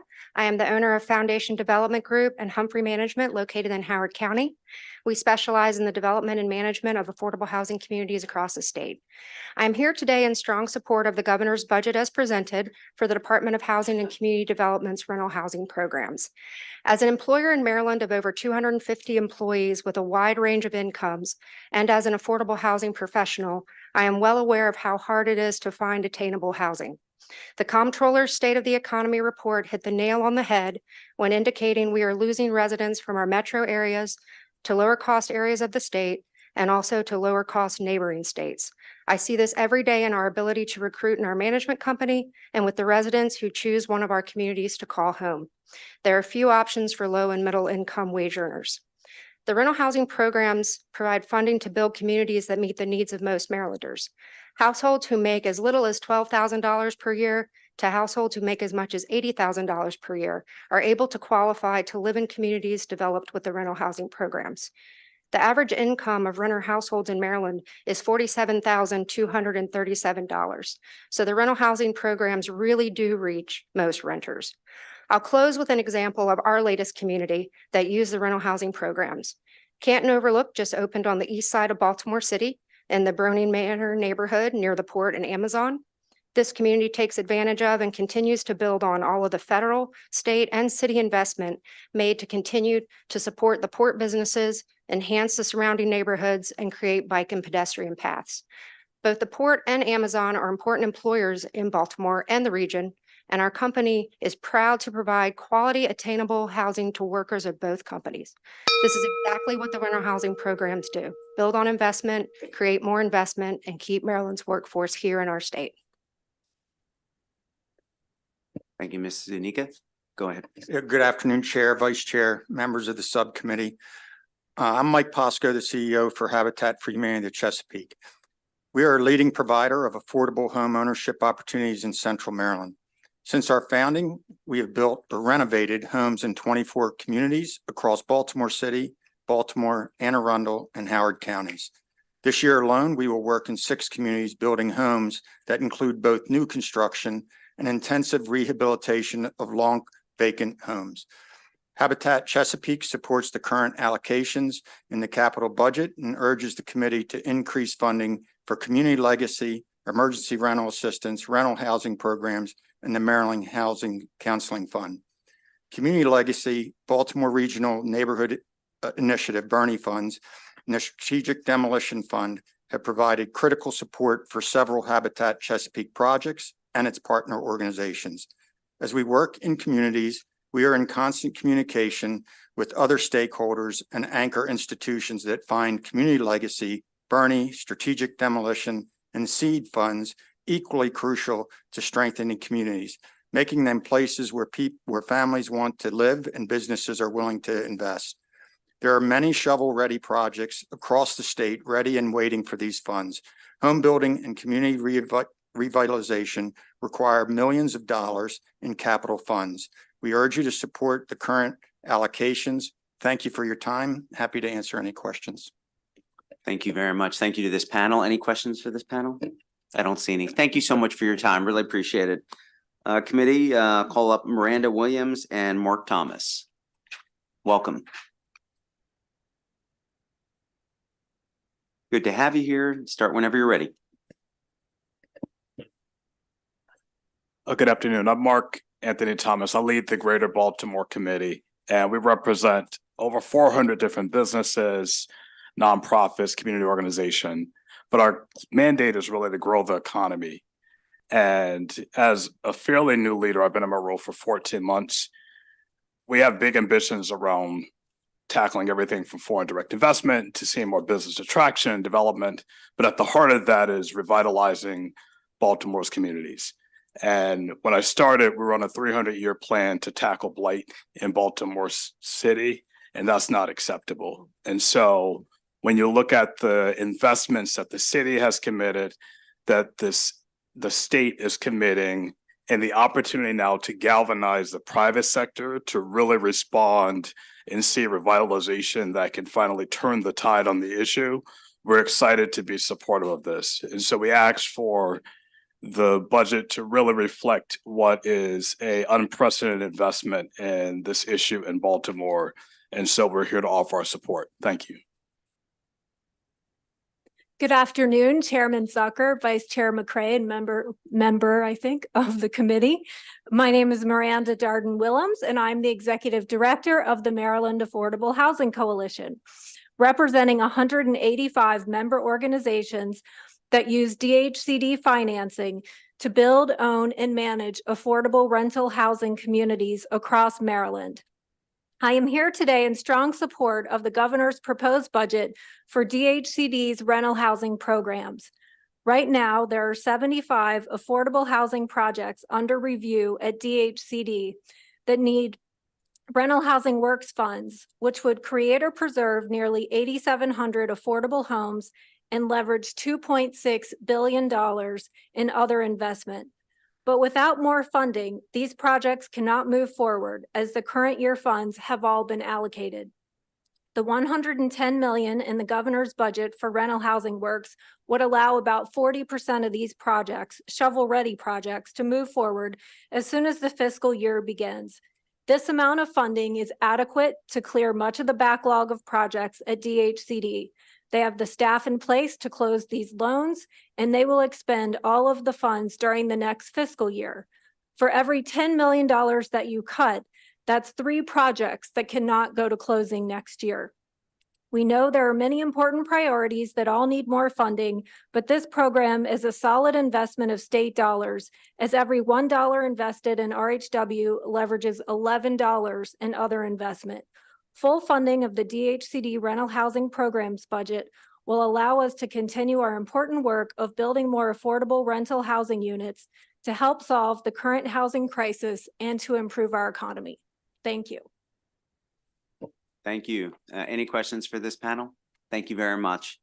I'm going to call up Reverend George Hopkins and Ms. Budlow. Welcome. Please start whenever you're ready.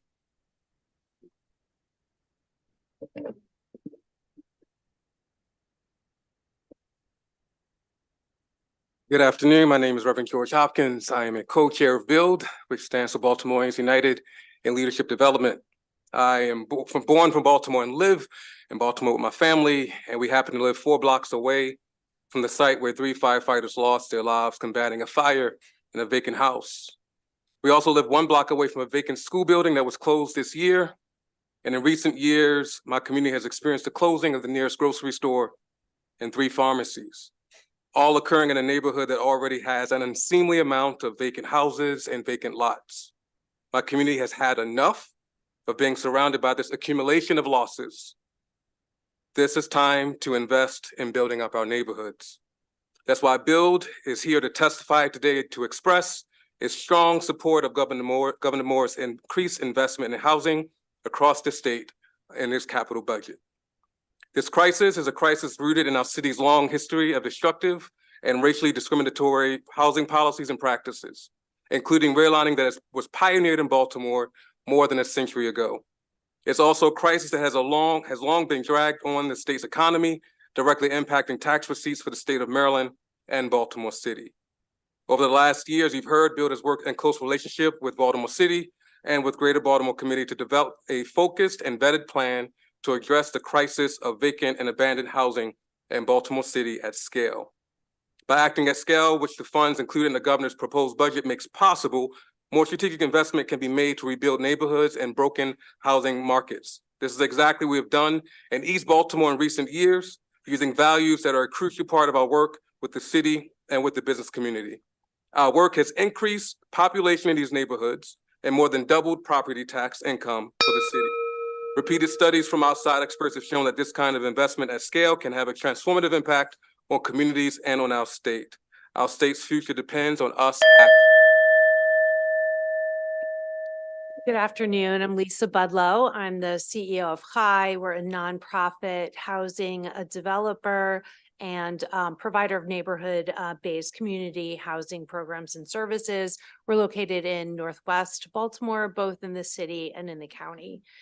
We have been grateful for many, many years of strong partnership with DHCD, both on the neighborhood revitalization side, as we are a partner in the Bernie program and the lead agency of our Northwest Baltimore partnership, the fiscal sponsor, and also on the CDA side through our development of about 1,700 units of affordable senior housing. We're really pleased to see the increase in the Bernie program funding and really urge the retaining of that increase in the budget.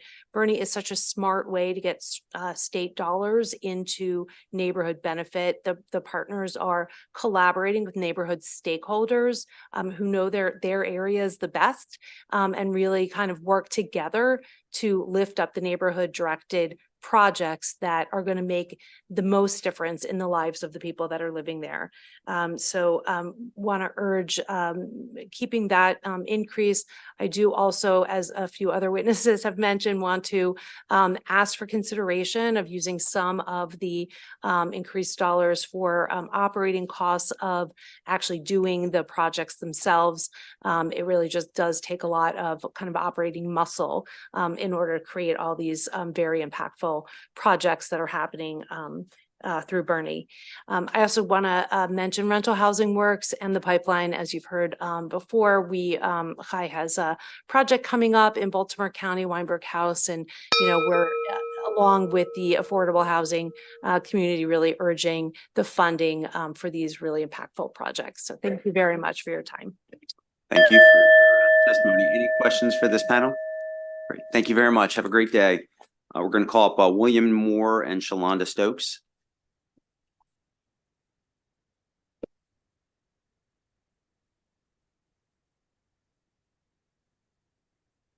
Start whenever you're ready.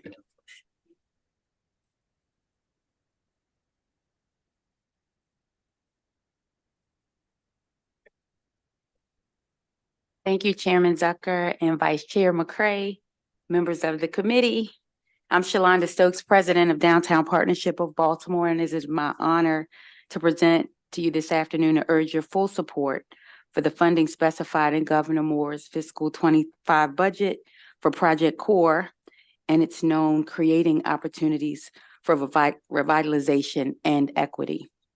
Briefly, Downtown Partnership of Baltimore serves and represents an employee base of 126,000 working in downtown Baltimore, including the Central Business District, occupying nearly 30 million square feet of office space, a residential community of over 40,000 and growing, making downtown Baltimore the 13th largest metro area in the nation.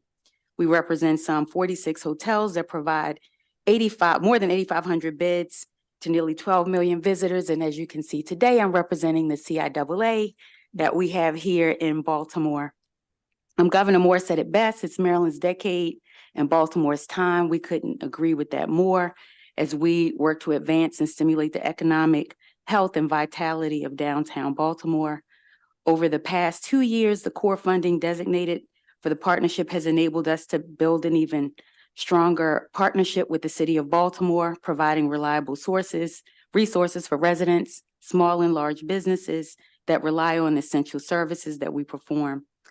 We perform it in 106 blocks, 7 days a week, 365 days a year. It is our intention to put this new funding to great use, further investing in the state of good repair, graffiti removal, sidewalk repair, fountains, beautifying plazas and green spaces, and more importantly, blight removal. At the same time, it will enable us to fulfill the vital services to increase safety and security in downtown Baltimore. Your support also promotes and helps our Boost program, which helps Black-owned and operated storefront businesses. Thank you for your support. Good afternoon, Mr. Chair, Mr. Vice Chair, and committee member. My name is Willie Moore. I'm president of Southway Builders. We are a Baltimore City-based general contractor. We've been in business since 1991. Our first project that actually opened our doors was an affordable housing project. And we've been doing multiple affordable housing deals every year for those last 33 years. The demand for affordable housing is in excess of 96,000 units, and the lack of these units is hindering the state's ability to grow. In recent years, there have been enormous fiscal pressures on the viability of affordable housing projects being built.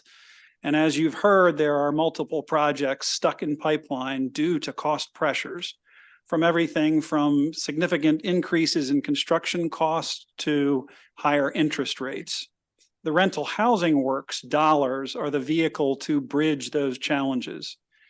Unlike other state programs that pay for products and services, these monies are loans from the state that get paid back in interest. And this is a really significant point for us, is just understanding the value for the state in that proposition of those loans.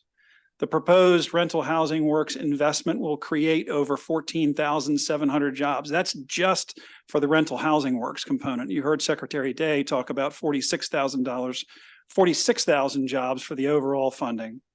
The $132 million state investment in rental housing works, rental housing program, and partnership rental housing program will generate at least an estimated $187 million of subcontract opportunities for certified minority and women-owned businesses.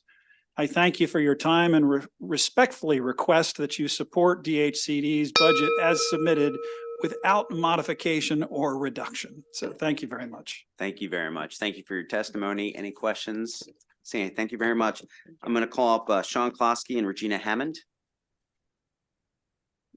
Welcome, and start in any order you wish.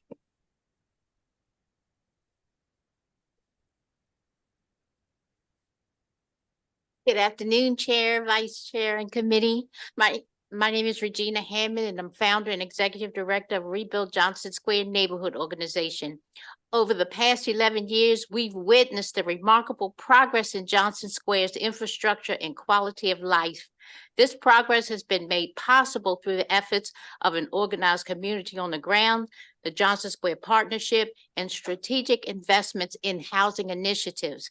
As a 40-year resident of Johnson Square and a community leader, we have invested thousands of volunteer hours maintaining and transforming vacant lots from dumping grounds to beautiful garden green spaces, continuously keeping our streets, alleyways, and parks free of trash and debris, and installed lighting and cameras for safety.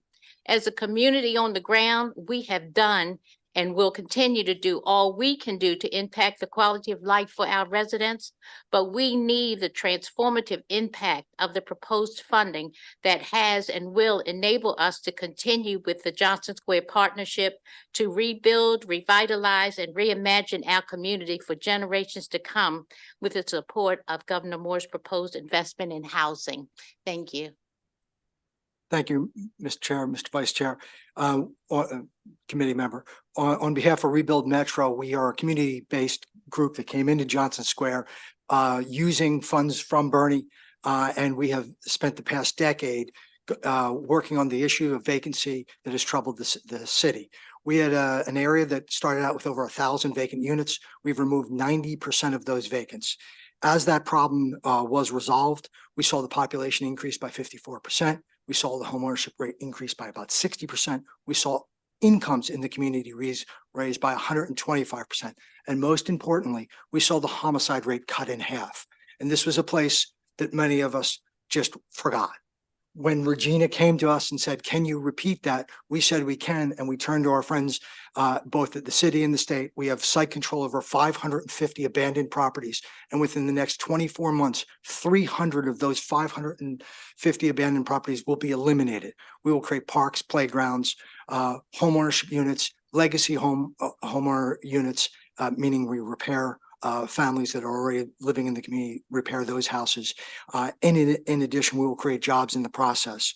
What happens when you do that? When you think about whole blocks at a time, we will take areas where you could go 14 blocks in a row and not see a single healthy block, and we will make every one of those blocks healthy within 24 months. So we urge you to continue to fund programs like Bernie, continue to support DHCD, because it is their budget that allows us to do the things that most of us dream about but don't believe is possible. Thank you. Thank you very much. I just want to let you know that the vice chairs talk so much about Johnson Square that I actually thought it was a relative of his until he said park at the end. Oh, Mr. Vice Chair. Yeah. We'd like to welcome you. Thank you, Mr. Chair. And it's been hard not to press this button. I've seen so many of my partners within this crowd that have come up to this mic, and I want to say thank you. So I figured I'd take one shot and list them all in one. But Ellen Burke, I say thank you for the work that you're doing with right there at the Hohen Building in Lower East Baltimore. Jenny, I thank you for what you're doing in Lower East Baltimore. Specifically, when I ran into the trouble with Mac Lewis Gym, you helped bail me out and you helped me get through that tough time. Mike Posco, I think about the work that you've done, not just with the Orchard Ridge, but also in Bel Air Edison and the 4x4. Mark Anthony Thomas, I look at you and I think about the focus, the discipline that you're doing and bringing to reinvigorate what we call the GBC, and I'm super excited. Reverend Hopkins, I think of you as a son of Baltimore, such as myself, but a person that's betting on Baltimore and making sure, because we're also raising our family in our respective cities and making sure that we also give back. So I say thank you. And then I think about Shalonda, I saw Willie, we all are doing that work, and I say thank you for that. But Mr. Chair, when I think about Sean Klosky, but I'm gonna say Madam Mayor, because she is the mayor of Johnson Square.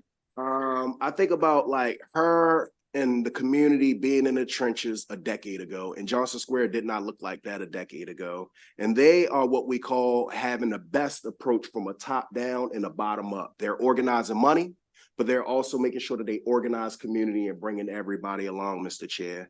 And I think about Johnson Square, I think about it's the epitome of what success looks like in Baltimore City and the expectation that I would like to see in all of my neighborhoods, just not some of my neighborhoods. So I say thank you, thank you, thank you for the work that you're doing. Jack Dana, I also see you over there, and thank you for the work that y'all are doing in the center of Baltimore and my arts community. So I think I rounded it up. I won't have to push the mic button anymore, but they're my true partners in the neighborhood. And I just want to lean in and say that this does not get done, and I hear you all loud and clear, without the governor. This does not get done without the legislature. And more importantly, it also does not get done without our agency, DHCD. So thank you. Thank you. Thank you very much. Turn to the last panel, Stana Johnson and Miss Tasha Gresham James. No problem. You. Ellen James. Yeah. Great. Welcome. Tell her I didn't see him, but thank you. Yeah. The vice chair says he didn't see you, but thank you. Oh. Yeah. He doesn't see me. He doesn't even say thank you. You recognized my colleague. Should I just? Why don't you go ahead? Hi, we actually meant for Jack Dana to be representing my organization. I'm Ellen James, the Executive Director of Central Baltimore Partnership, but I asked Jack to be here today to speak to the impact that Bernie and CORE have on our commercial hubs. Thank you, Ellen. Thank you, Chair, Vice Chair McGray, and members of the committee.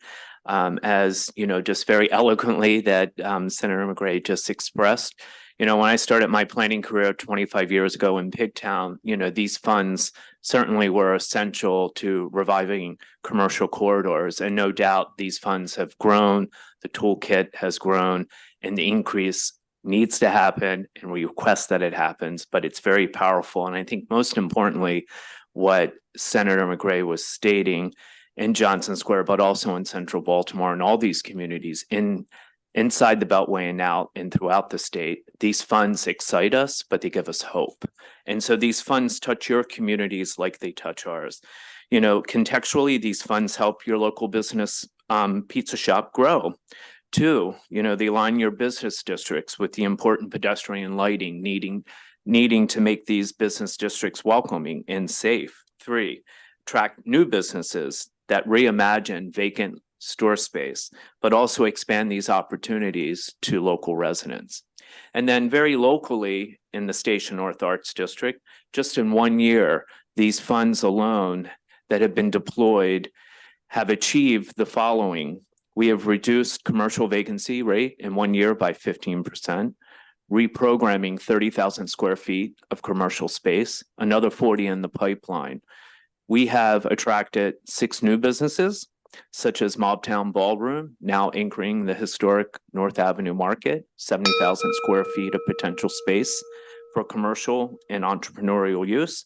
And 3, we have supported 20 pop-ups that support artists and entrepreneurs and testing the market, but more importantly, scaling up for that meaningful growth. Once again, we urge all of you to support the governor's Department of Housing and Community Development Revitalization Fund. They're essential to our growth and to our city. Thank you very much. Good afternoon, Senators. My name is Dana Johnson, and I'm here today in support of the DHCD Rental Housing Programs budget. I'm the President and CEO of Homes for America. We are a nonprofit housing organization headquartered here in Annapolis with a mission to build and preserve quality, affordable housing enhanced with services. We currently serve over 5,000 households, the majority of which are here in Maryland. Building and preserving quality rental homes that support seniors, essential workers, and persons with disabilities takes many partners. Here in Maryland, DHCD is a critical partner. We strongly urge you to support the proposed DHCD budget in full. As you all know, the state is in the midst of a housing crisis. The lack of affordable housing options impacts the lives of Marylanders in every part of the state. Having a home you can afford is the foundation of housing stability, employment, education, and health. The budgeted DHCD funds will enable thousands of affordable housing apartments to be built.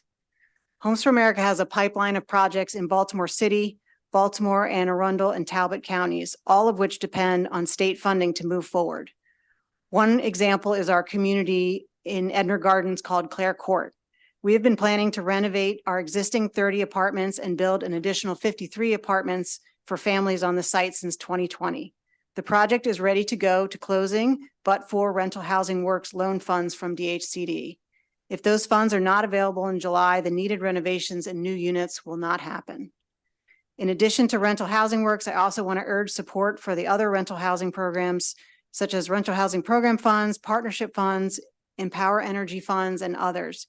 These are critical gap fillers, not only to support the production and preservation of housing, but also to reduce the carbon footprint of housing. Thank you. Thank you very much. Was there anyone we missed? Oh, okay, come on up.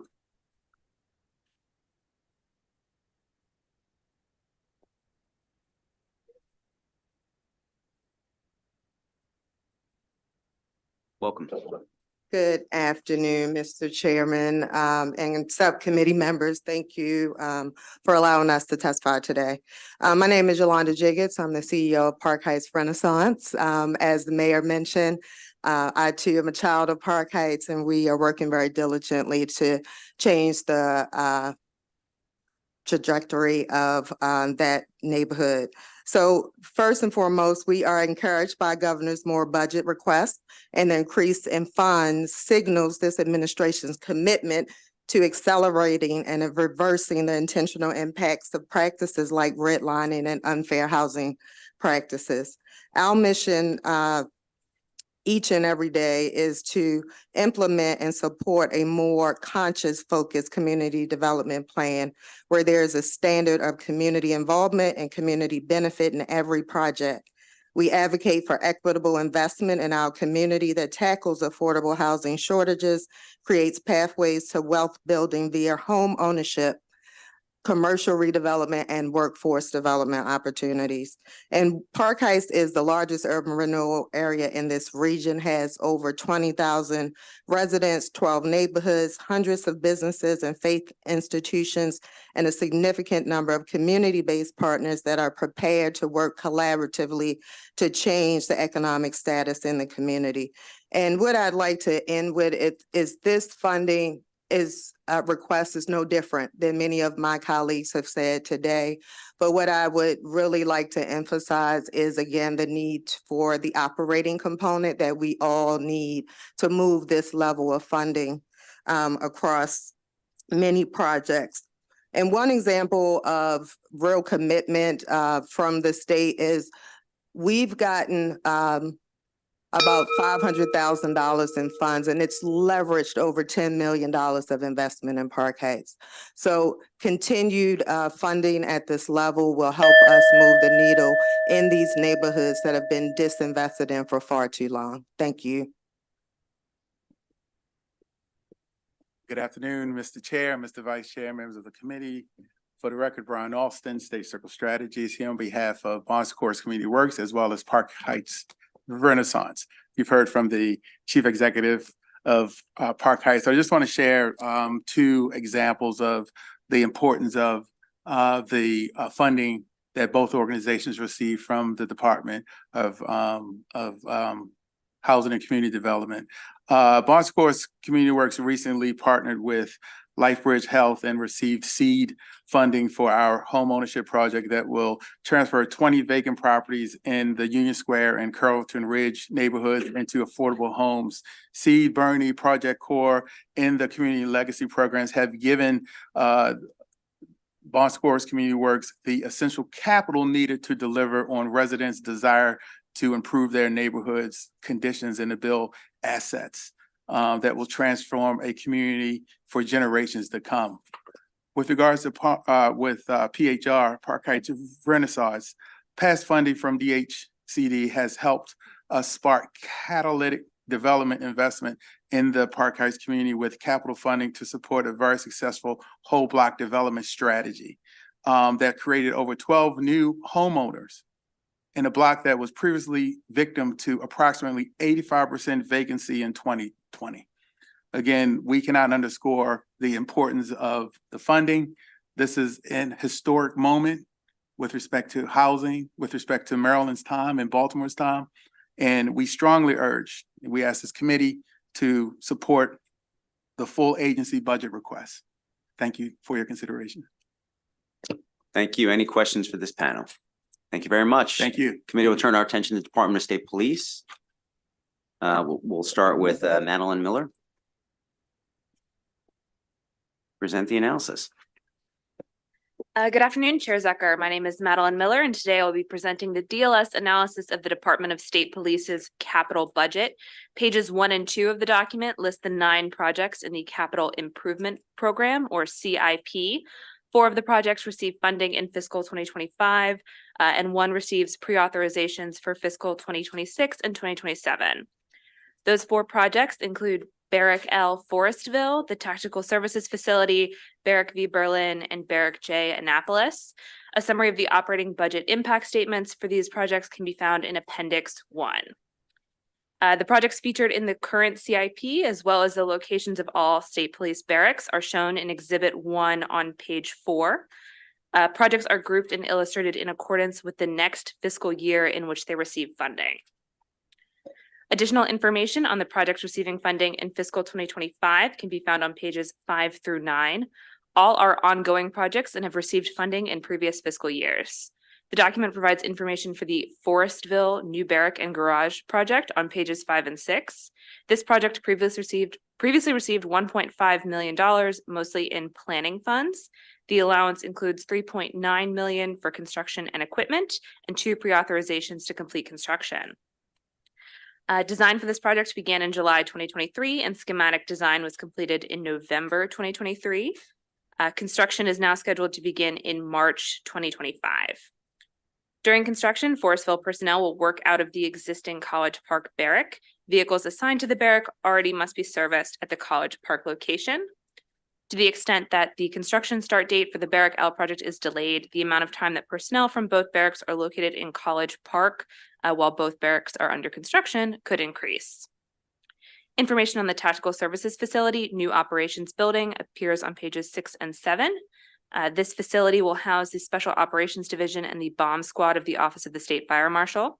The fiscal 2025 budget includes the project's final year of funding, $3.5 million in general obligation bonds. Between GO bonds and general funds, this project's total cost is $18.4 million. Its estimated completion date is now August 2025, as the start of construction was delayed by over a year. A construction contract is expected to appear before the Board of Public Works on March 13th, and construction expected to begin by the end of the fiscal year. This is the second of 2 projects for this facility. The first was the Tactical Services Garage, and the Capital Improvement Program also plans funding for a new barrack on the Waterloo complex in the out years. Information for the new barrack, forensic lab, and garage project at Barrack V appears on pages 7 and 8. Fiscal 2025 is also the last year of funding for this project. It is the closest to the completion. It is scheduled to be complete in July 2024. The total project cost is expected to be $33.7 million. After construction began in January 2023, an issue with the soil under the new barrack footprint was discovered and soil replacement was required. No time extension has been requested as of February 16th, 2024, though. Information related to the communications room and new garage project at Barrack J, Annapolis appears on pages 8 and 9. This is the latest funding in a series of efforts to restore full operations to the barrack after it was closed between 2008 and 2015. Without the project for the communications room and garage, the barrack is unable to perform the following duties: directly dispatch troopers, monitor troopers, and maintain its assigned patrol fleet.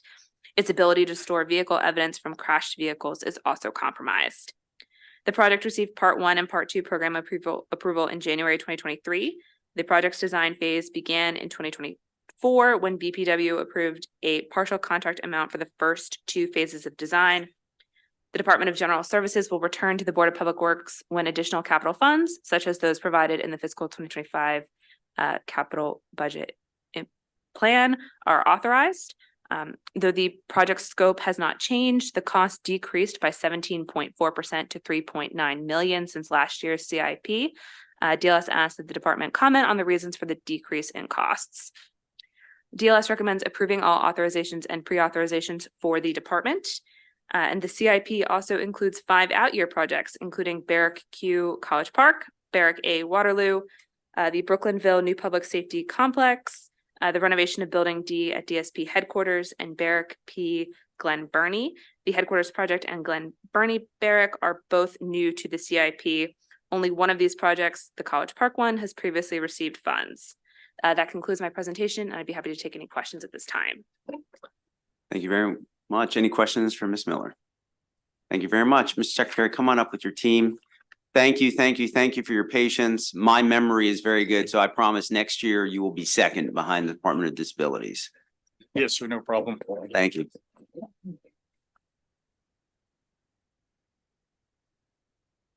Good evening, Chairman Zucker, Vice Chair McCray, and members of the committee. I'm Colonel Roland L. Butler, Jr., Secretary of the Maryland Department of State Police. I appreciate this opportunity to appear before you today to respond to the issues raised and the recommendations contained in the capital budget analysis prepared by DLS analyst Madeline Miller.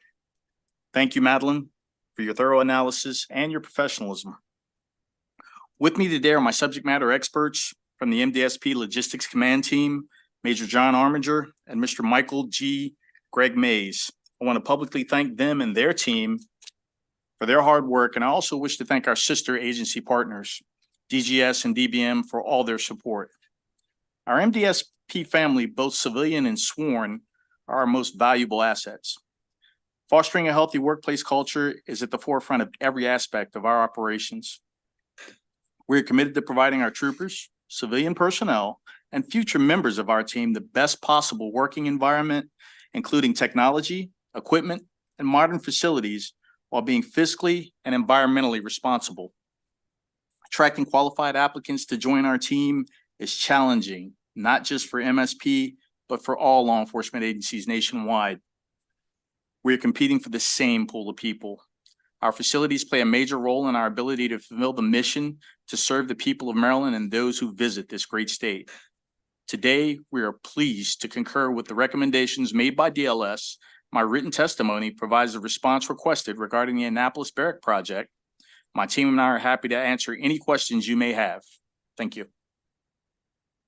Thank you very much. Any questions for this panel? Thank you very much. Really appreciate your patience. Yes, sir. Be well. Keep in touch. Colleagues, and now turn our attention to the Maryland Environmental Service. Ms. Cook, I hope you had a good birthday. Welcome. Thank you.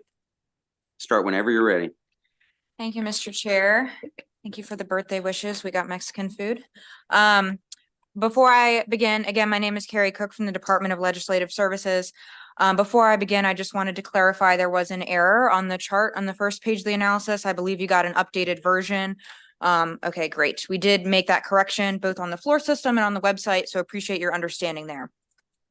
So beginning on page 1 for the grant and loan program, which is the State Water and Sewer Infrastructure Improvement Fund, MES receives non-budgeted funds from DNR to complete these projects at DNR state facilities, as well as general obligation bonds to undertake these projects at facilities across the state.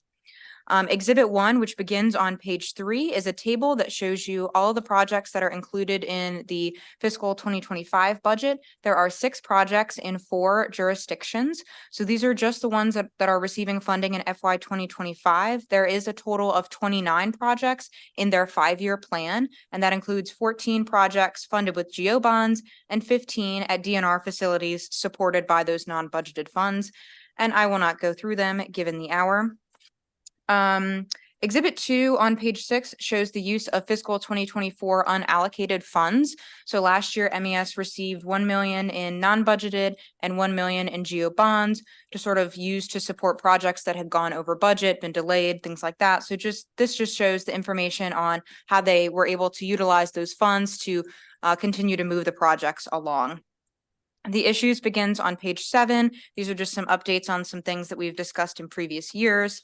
The Eastern Correctional Institution Cogeneration Conversion Project has neared completion. This project has seen quite a few delays and cost overruns. The total amount is going to be about $21.9 million. They began construction at the main facility in July and completed it in December, and they anticipate that construction at all the ancillary buildings will be completed by the end of summer 2024. And the second issue deals with the Conowingo Dam dredging project. So in fiscal 2023, there was $6 million that was authorized for preliminary work for the Conowingo Dam dredging. And the idea here is to really dredge the material that's trapped behind the dam so it doesn't go into the Susquehanna and then go into the bay. However, there were some questions that the committee raised regarding the plans for the project, exactly how long it was going to take, how much it was going to cost. MES did submit a capital program for DBM's review for this project, but the BRFA for this year, FY 2025, does revert that $6 million that is currently in the dedicated purpose account back to the general fund. So essentially, MDE is still undergoing some of the sort of background information, the research, in conjunction with some partners with the Chesapeake Bay program, for example. So essentially, they want to do some more research and some more background work before they make this substantial investment in this project. So MES at this time is no longer involved since the funding is planned to be reverted back to the DPA and the BRFA as introduced. So if and when the program is reintroduced and there is a new plan for the project, they will become involved at that time. DLS recommendation is to approve $750,000 in GO bonds for the State Water and Sewer Infrastructure Improvement Plan, and there is no recommendation for the non-budgeted funds as they are budgeted in DNR. That concludes my presentation. Thank you. Thank you very much. Any questions? Thank you very much for that thorough analysis. We're now going to call up Dr. Glass and your team, come on up. So obviously, all the time now is all yours, so you can be as long or quick as you want, but. Oh, really? But, yeah. Thank you, Chair Zucker. Vice Chair McCray, for the record, my name is Dr. Charles Glass, the Executive Director of the Maryland Environmental Service, and with me is Ellen Furketic, and I'm Deputy Director. So first, we'd like to thank Ms. Carrie Cook and the entire DLS team for their thorough work on the MES operating and capital budgets. They are always the incredible professionals and have incredible attention to detail and keep us on our toes. Other than that, we concur with the GEO bond recommendation, and we're here to answer any questions you may have. Thank you very much. Is there any questions for this panel? Senator Jennings. Thank you. Just want to kind of follow up on the question about, or the comment about Susquehanna. Very familiar with it. I drive over the dam all the time. So you guys are now out of it because of the budgeting issue? So the planning of it? So yeah, we're out. We're not, MES is a non-funded independent state agency. There's no funding for us to do any work at this time. We know that they're looking at having the Scientific Technical Advisory Committee look at credits for dredging that material, but we have no role in it at all right now. But if there's money, so if they move forward, will you guys be pulled into it then? If there's funding to pay you for your services? Yeah, well, if is there, the Maryland Department of Environment, if whatever they decide to move forward, it's got that whole permit issue is also going on. the other issue is what to do with the material. Say again? Oh, yeah. Well, the other big issue is what to do with the material. No, of course. Yes, we're always here to help anyone in the state of Maryland with any environmental issue that comes up. So if we're called upon, we'll be here to serve. Okay, thank you, Mr. Chair. Thank you very much. We have, is that it? No, I just say chair. I can't say chairperson. Oh, no problem. Chair. Chair. Senator, you've called me so much worse. I'll do whatever you want. Senator Jennings really gets in the weeds on things. He loves reading everything, and I appreciate that. We have 30 witnesses signed. No, sorry. That concludes today's capital budget subcommittee hearings. Have a good night. We're adjourned.